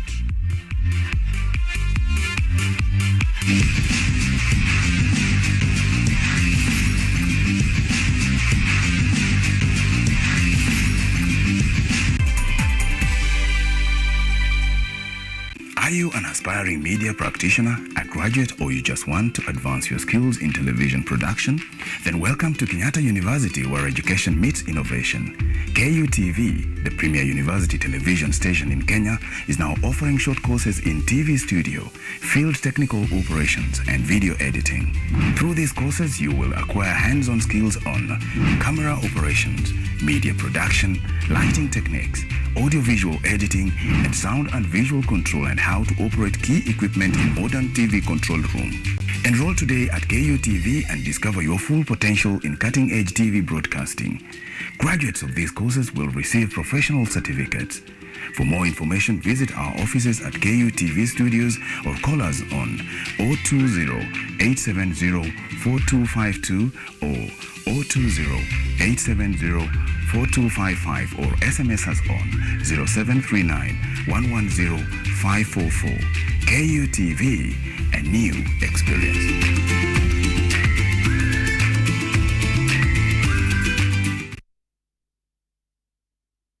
Bajuka ni kama unarusha mikono, tingisha kichwa chuku sivunje kisogo. Mbona nyinyi na wawasha nkikula nyama choma tu firifiri na niko na pesa kushinda babako. Kasikia vibaya uko kweni, kasikia vibaya. I want to flex my love.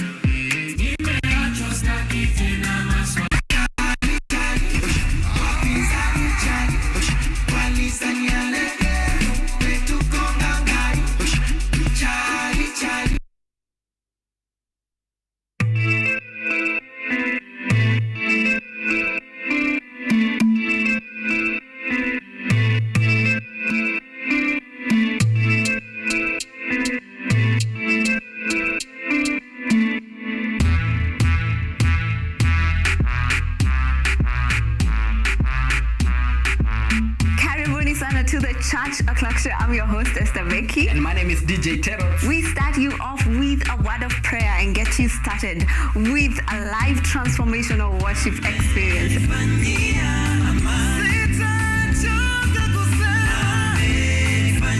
have our minds renewed by the word of God on the word segment. And not forgetting new music za hii wiki, yani ndakuwa bado nawapatia pale wasanii wamekuwa kiwakali.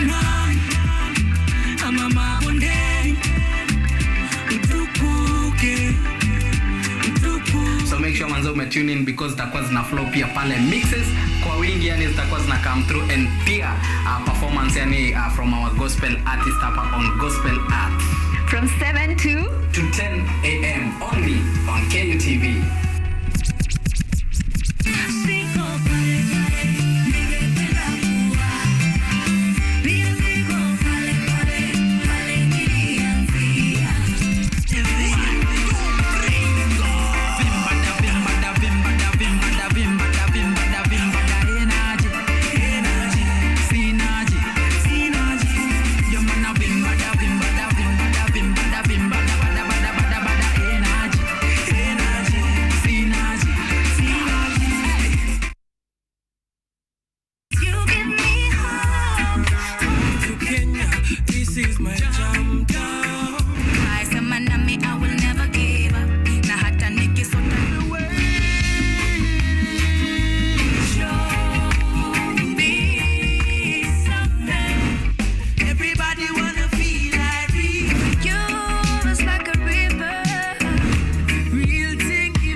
One of the factors that we considered when doing a free range is that we need to look at the size of the land. The size of the land that the school has is very little. So that's the reason why we chose on free range. So you can see that the birds are able to move freely within the ranges. Another reason why we chose this is because when you look at it, it is cheaper. When you look at the materials they are using, they are locally available. So that's the main reason why we choose. At the same time, it requires little space.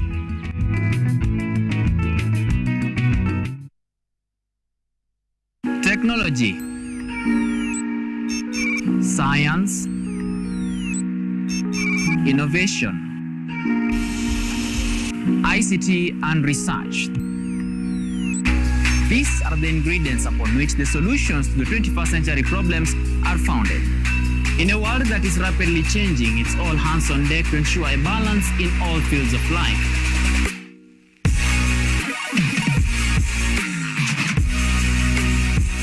Women, young and old, are also in the front line, breaking the glass ceiling, becoming thought leaders in the larger tech space. Not forgetting other societies marginalized. And when the tech Avengers come together, we inch closer to a much safer, efficient, and sustainable world. What we view as a norm in today's advanced world was just an idea, and for nostalgic reasons, we trace back to the iconic days to bring you the retro tech. On Tech Innovation Show, we encapsulate all the pillars of the fourth industrial revolution, decoded in a language, all for one for all. Every Monday at 8:30 as we push the mantra, keep learning something new each and every day. Only on KUTV, a new experience.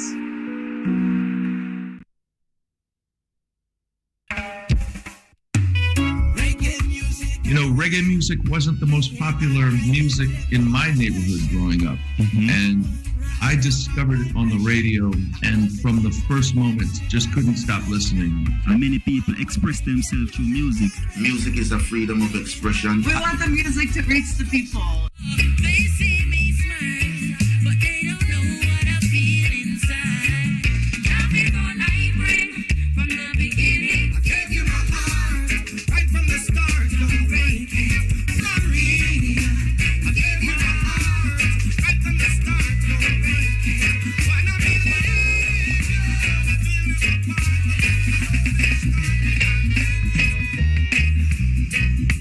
I'm an African. So when you are sad and you listen to this song makes you happy, feel encouraged. The song gives you hope for a bright future. Message the world. All talent, there's always room for improvement. To have faith. You can be lazy and wait until it's over, or work hard and, try to be ready whenever there is something to do. We can just be on point. We need to join hands and realize that together we can achieve. For John so loved this world now, he gave his only begotten son, whosoever will believeth in him should not perish but live. God did not send his son to come condemn this world, but through him this world might be saved. Oh my children, hear me now.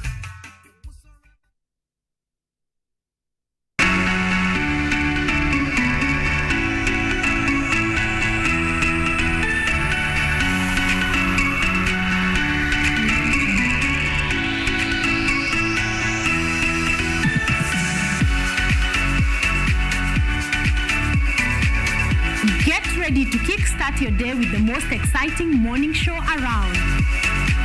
Tune in to our dynamic and entertaining program where we keep you informed, engaged, and entertained from the moment you wake up. From breaking news and current events to music, fun, and out of the ordinary stories, we've got you covered with a mix of interviews, games, and special segments. You never know what's in store. Join us every Monday morning and Tuesday morning for a fun and fascinating way to start your day. Don't miss out on the action. Tune in now and experience the excitement for yourself. Only on KUTV Rise Today from 7 a.m. to 10 a.m. Start your day with us.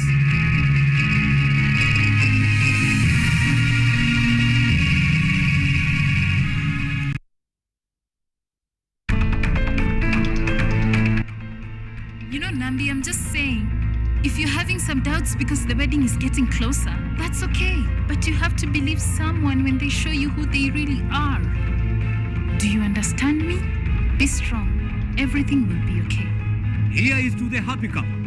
May the bride price make the bondage of marriage worth it. A toast to your first wife, young man, and I'm sure she won't be the last.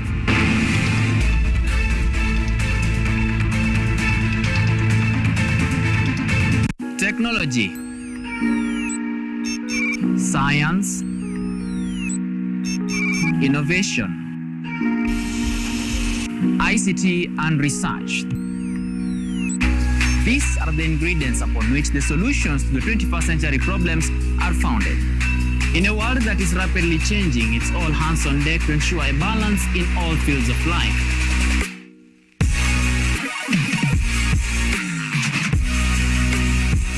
Women, young and old, are also in the front line, breaking the glass ceiling, becoming thought leaders in the larger tech space. Not forgetting other societies marginalized. And when the tech Avengers come together, we inch closer to a much safer, efficient, and sustainable world. What we view as a norm in today's advanced world was just an idea, and for nostalgic reasons, we trace back to the iconic days to bring you the retro tech. On Technovation Show, we encapsulate all the pillars of the fourth industrial revolution, decoded in a language, all for one for all. Every Monday at 8:30 as we push the mantra, keep learning something new each and every day. Only on KUTV, a new experience. Focus on Health is a show that creates awareness on matters health and informs you on various diseases, their causes, treatment, prevention, coping, and support. So join me, Bari Michelle, every Thursday at 7:30 p.m. only on KUTV. You can also follow us on our social media platforms at KUTV Focus on Health on Facebook and also on YouTube, and Health Focus on Instagram, because your health is your wealth. Stay safe and stay healthy.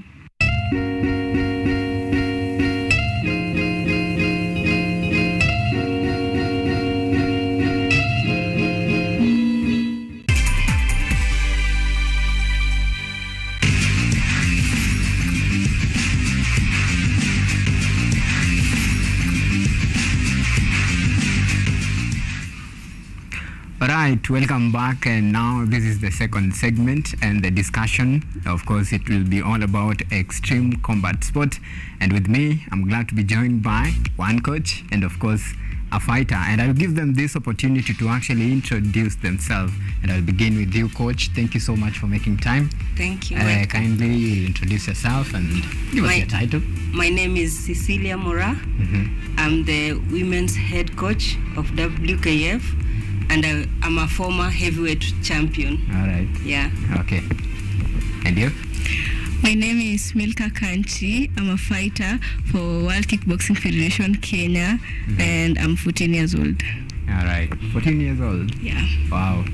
Well, coach. Yeah. Well, recently, actually it was last week, you launched the Extreme Combat Federation, and now the hard part begins right now.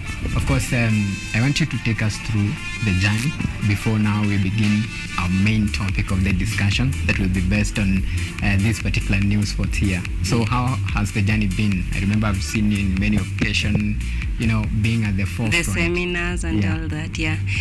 The journey has not been easy, but at the end of it all, we make sure that the goals that we have set are all acquired. Okay. So for now, we are glad that we launched that. The Extreme Combat Sports is part of World Kickboxing Federation. That doesn't mean that the federations are two.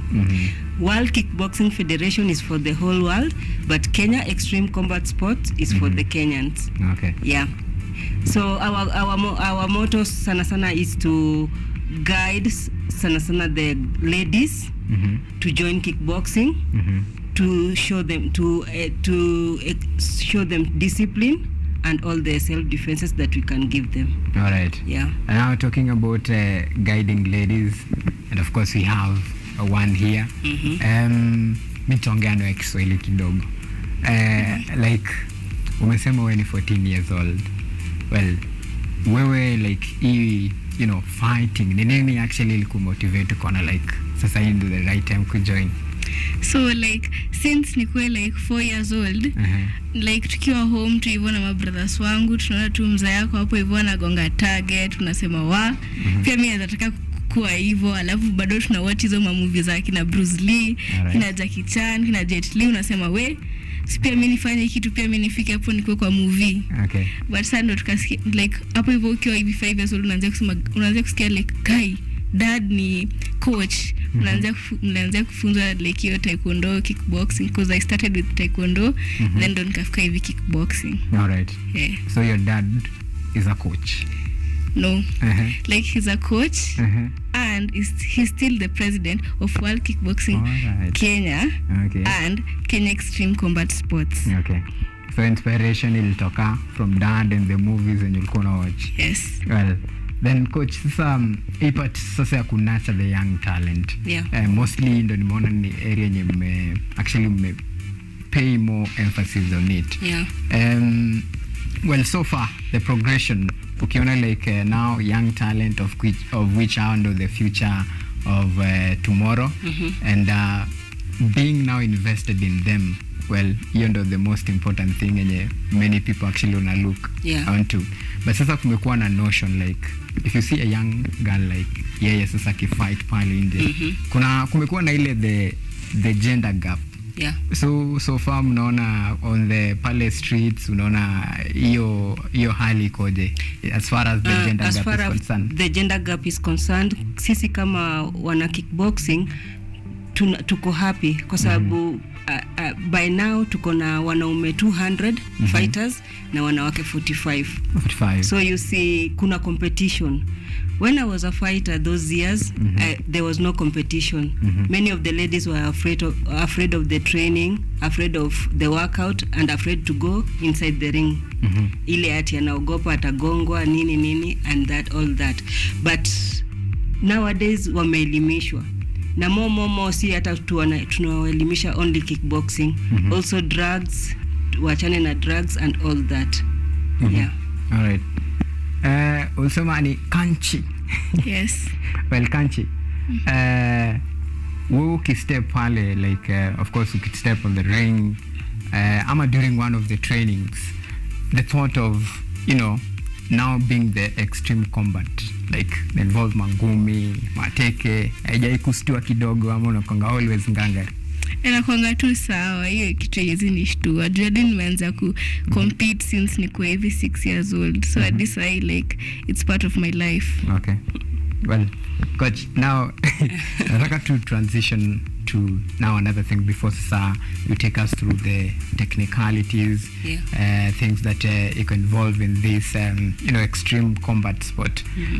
But umeongea about now the number umesema like kuna 200 against 45. No, the total is 200. Total, okay. Total is 200 and 45 are ladies. 45 are ladies. Yeah. So maybe 55. 155. Okay. Men. So still bado hapo. Still bado tuko na kibarua. That's why tunaenda kwa every county kuwa engage na kuwaambia how kickboxing can help someone. For example, for me, it's an inspiration thing. That's why I'm a coach. I was a fighter and now I'm a coach. So pia, it can create jobs. We just tell them it can create jobs and it's good for self-defense and fitness, to keep fit, kuepukana na magonjwa pia. Okay. Yeah. Talking about now to keep fit. Yeah. I think one of the things yenye imekuwa on the table right now is actually to get more people to more people to involve. And umeongea about the importance of the seminars, and this bado ina draw a large picture of what is actually happening. Well, the transition, what are you seeing in future? Do you see maybe right now tuna try now kupick given the fact that ndio imeanza, the journey imeanza sasa. But pale mbele unaponaje? So given the fact that hata tujamaliza mwaka in this federation, we are just like 6 months old, we are tuko na nini view yetu ya kuenda mbele. Tunaona many girls can be able to join. For example, the seminar that we did in Nakuru and the launch of extreme combat sport, if you could have been present, you could have seen like it was 50-50. 50% were ladies, 50% were men. So ladies are really into it, and we are glad that they like it. So in future, I hope to see more. So I hope nini maneno yangu itawaingia vizuri na watajoin kickboxing. Okay. Yeah. Kanchi jina yake inakaa ngumu kidogo. It's a Korean word. Oh, Korean word. Yeah, from Cynthia Khan. Okay. I don't think you watched those movies. But the I know Jet Li, I know Cynthia Rothrock. Yeah. So Cynthia Khan and so Khan is from Cynthia Khan. Okay. She's my daughter, by the way. All right. Yeah. Okay. Cynthia. Oh no. Kanchi. Yes. Well, what is nini moja unaweza sema like maybe either boxing, kickboxing actually imekufunza like even as you grow up, nini umelearn kutoka hii extreme motor, I mean combat sport? So like hii kickboxing then nimeifanya for long. Imenifunza like kuwa na discipline, because without discipline huwezi make it popote in life, because huwezi enda kwa job ya msee alafu uanze kuongelesha vibaya. Utakaa ni kazi sana. Ukiwa class huwezi kuwa unaongelesha mwalimu vibaya. Na pia imenifunza like self control. Ile like hiyo pia pressure venye watu wanatumia drugs kwa hii generation ya sasa hivi, venye kila mtu hapa watu wanatumia drugs, unaambiwa like tumia tu hii itakusaidia. Sasa yuko na ile self control, unajiambia mimi sitaki kufanya hii, mimi nitafanya kenye mimi nataka. Na like imenisaidia tu sana kwa life yangu ya decide tu. I'm very thankful for my father and my mother. Okay. Well, along about discipline, and actually the basic foundation about this, because for you to succeed lazima ukuwe na discipline. Persistence lazima. Hizi ni very core instrument as far as this journey is concerned. Well, as a coach and as a former fighter, how will you chip into this particular discussion as far as discipline is concerned, persistence? As far as I'm concerned, when we are in the gym, we don't just practice, or we don't just warm up and kick and punch and go home.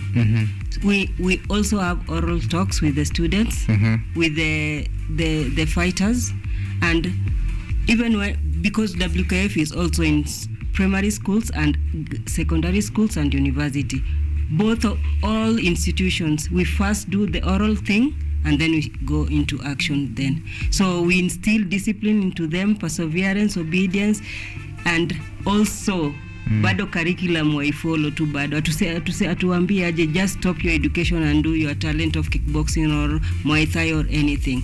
You should also learn something from school and do your talent also. Okay. Well, we talk about Muay Thai, kickboxing, all this, and pengine for our viewers kuna wenye wonder like hizi ni nini. I think maybe unaweza nataka to take through the search process, like tuambie the Muay Thai, the combination is it tactics, so both aspects. So I'll start with Taekwondo. Taekwondo is 90% kicks, 10% mkono. All right. Yeah. Kickboxing is 50-50. Kicks 50 na mkono 50. So for kickboxing, if you're in the ring for the competition part of it, for kickboxing, you're not supposed to go under the belt. You're just supposed to kick upward.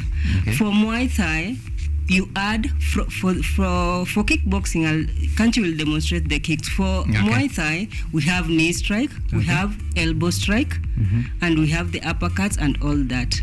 So there are different rules where when you are in the ring competing against the opponent, if it's time for kickboxing, then you have to follow the rules for kickboxing. If it's Muay Thai, then you have to follow the rules. So kuna rules too. Hauwezi ingia kwa ring uanze kuchapana. MMA kuna grappling, kuna kuangushana chini and all that. Well, before tukuje kwa demonstration, wacha niulize Kanchi about the early exposure. Umeianza mapema. Pengine unaweza sema ni nini umuhimu wa kuanza mapema kwa any fighter? So like hiyo kuanzia mapema, kuanzia like kufanya hizi martial arts zote like ukianzia mapema inasaidia pia kwa self defense kwa madem. Juu unaonanga tu hadi watoto wadogo wenye hadi wako 4 years old wanaripiwa tu huko nje.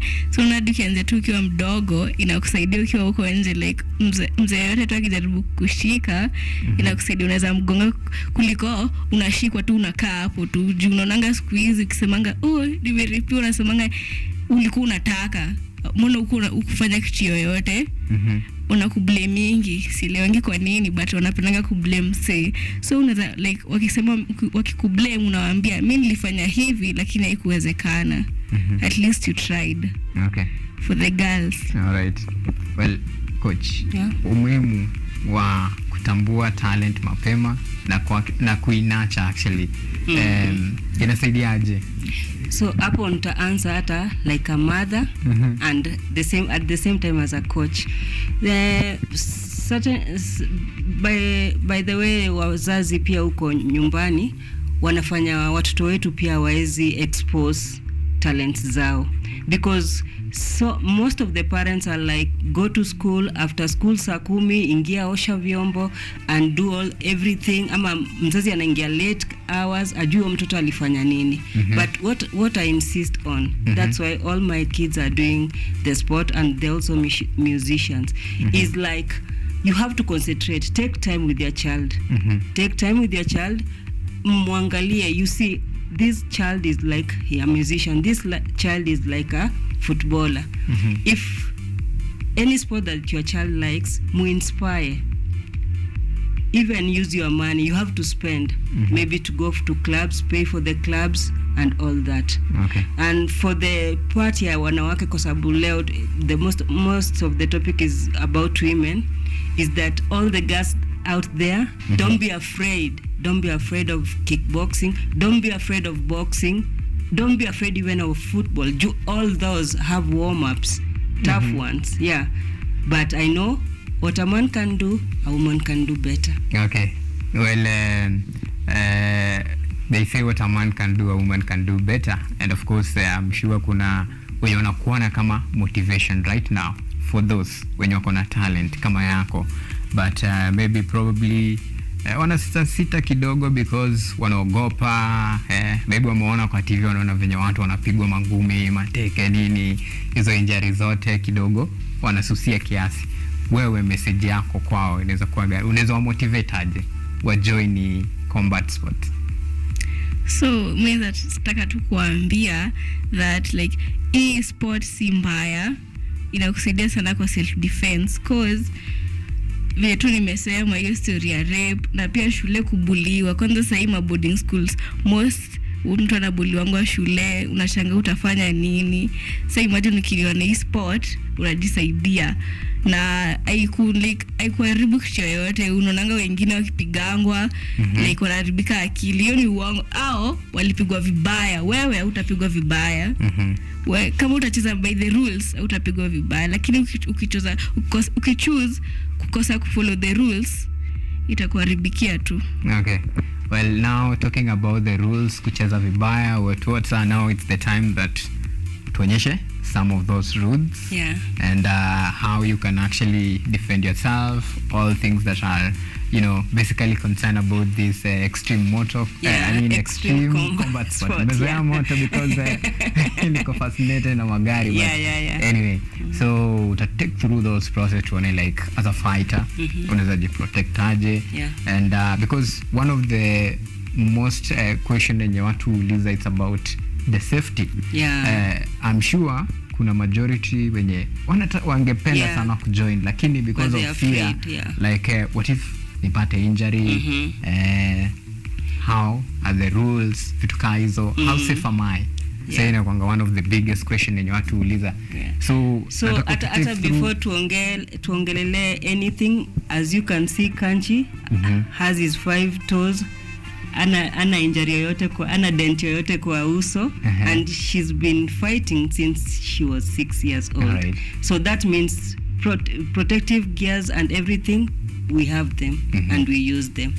But unajua pia ukiwa afraid uko nje na bado hujaingia ndani ya gym uone hautalan. So just I can just insist on them to join any gym near them and try. Alright, so tuone action sasa venye mambo hukuwa. So Kanji, kindly tutenda pale, tuonyeshe venye hivi tufanya, ndo nione kama pia sister yangu ule mdogo anaweza mwambia to join kesho. So what are some of the basics, coach? Sorry? The basics. You basics.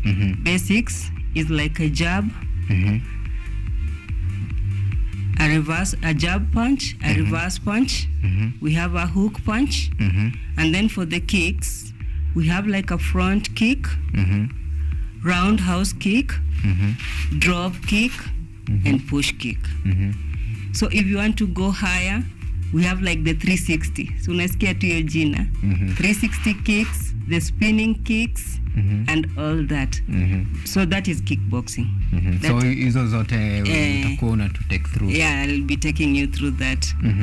So that is for kickboxing. That is for kickboxing, if Kanchi is ready.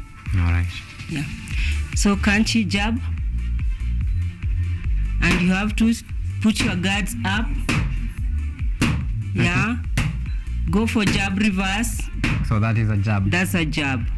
Jab reverse, you go 1-2, 1-2, 1-2. Kanchi, go jab front kick. So those are the kicks. Those are the kicks.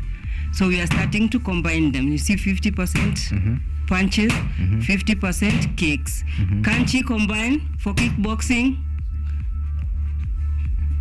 So when you talk about the combined, you combine the combination of kicks and punches. Okay. So you can combine a jab and a roundhouse kick. You can combine a jab reverse with you see I'm still in action. You can combine a jab reverse with a push kick. You can combine them with a spinning, or everything. So it means that you have to use both your hands and both of your legs. So for example, I'm seeing like she's throwing punches and kicks. Now the part of the security part of it. Security part. So how do you defend yourself against that? How does Kanchi defend herself? So Kanchi, if she's being attacked, if you can be attacked and then defend yourself for the viewers. Kanchi be attacked.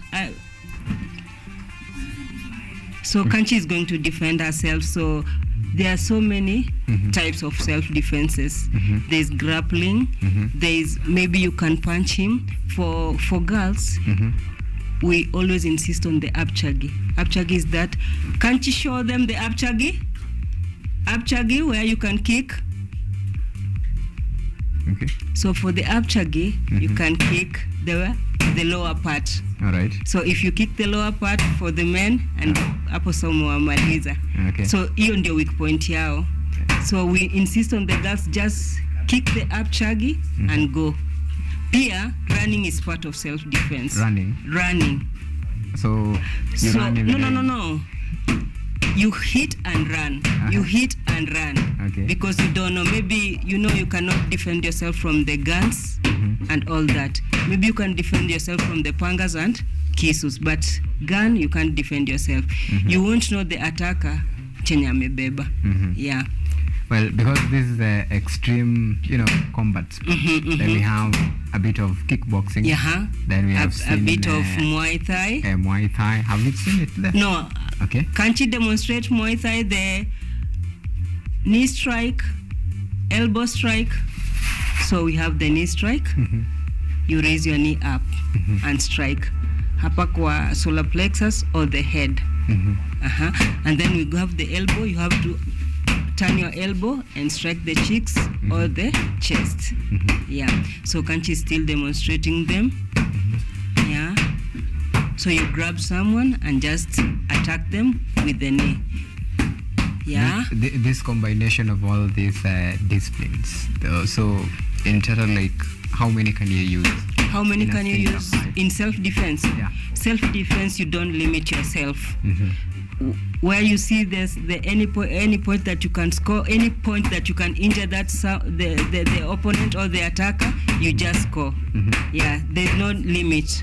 For self-defense, there's no limit. But in the ring for competition, there's limits. Yeah, that's why I said there are rules for kickboxing, rules for Muay Thai, rules for MMA. Yeah. Then let's talk about now the competition, because most that I watch, especially the mixed martial arts, it's actually no mercy until mixed martial arts, there's no mercy. But you see, there's grappling, there's knee, everything. It's mixed martial arts. There's Muay Thai involved, there's kickboxing inside, there's taekwondo, there's boxing. That's why it's called mixed martial arts, because you use everything, every technique that you've learned. Yeah.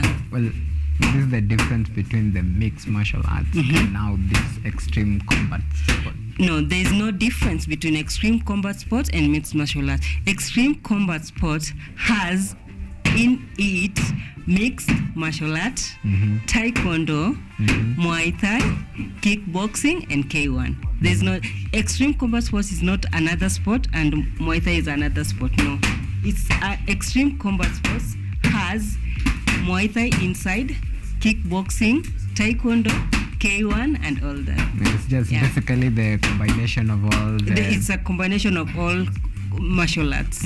Yeah.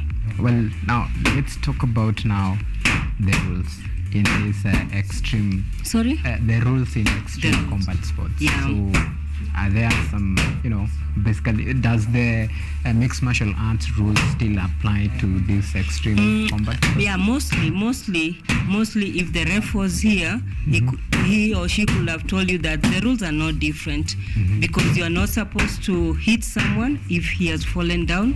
You are not supposed to hit your opponent if he's not feeling well. Maybe you have hit one kick and then he's like dizzy, he cannot continue with the fight. You are supposed to stop. Yeah, there are rules, and the rules, I think they are still the same, but only some few changes in each art. Yeah. Okay. So Basically, it's like one and the same thing. Yeah. So at the point of now, the competitive fight. It's actually it is until you either surrender. Yeah, it's either until you surrender. You can win through points or through surrender, or through your opponent surrendering. Yeah, which is called KO. There's KO that the opponent is still walking. There's still KO that the opponent cannot walk outside of the ring. Yeah.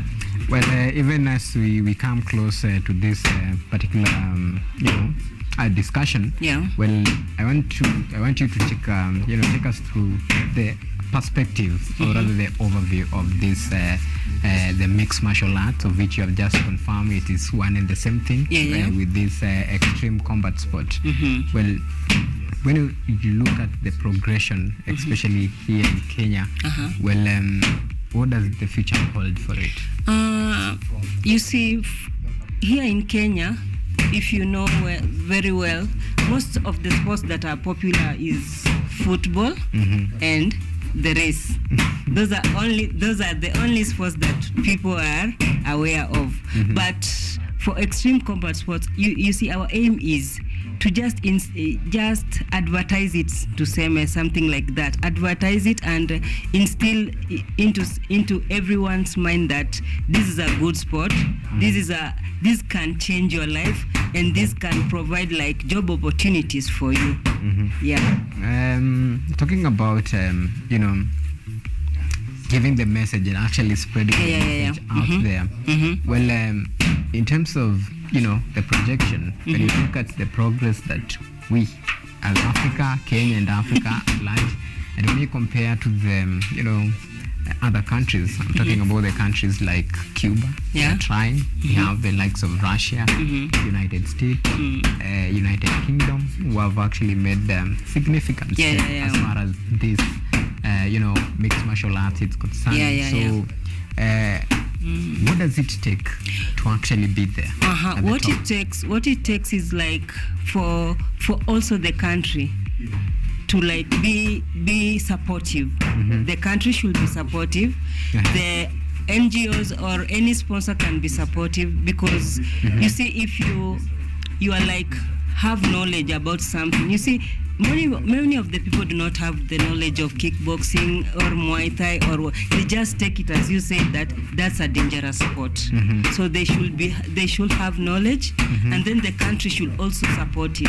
For example, when we go for tournaments or anything, our MCAs and governors should be able to support us. I think that can make a big difference.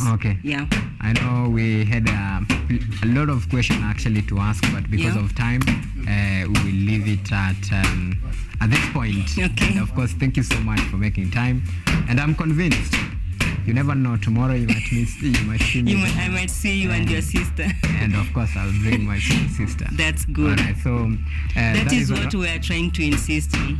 Most definitely. Yeah, most definitely. All right, so it's a wrap, and thank you so much for making time. It has been 2 hours of most entertaining sports, and we do wish that you have enjoyed, and of course have taken a few lessons with you. So from us, from this point, it is where we say bye-bye, and many thanks for those who made this production a success. Until next time, see you then.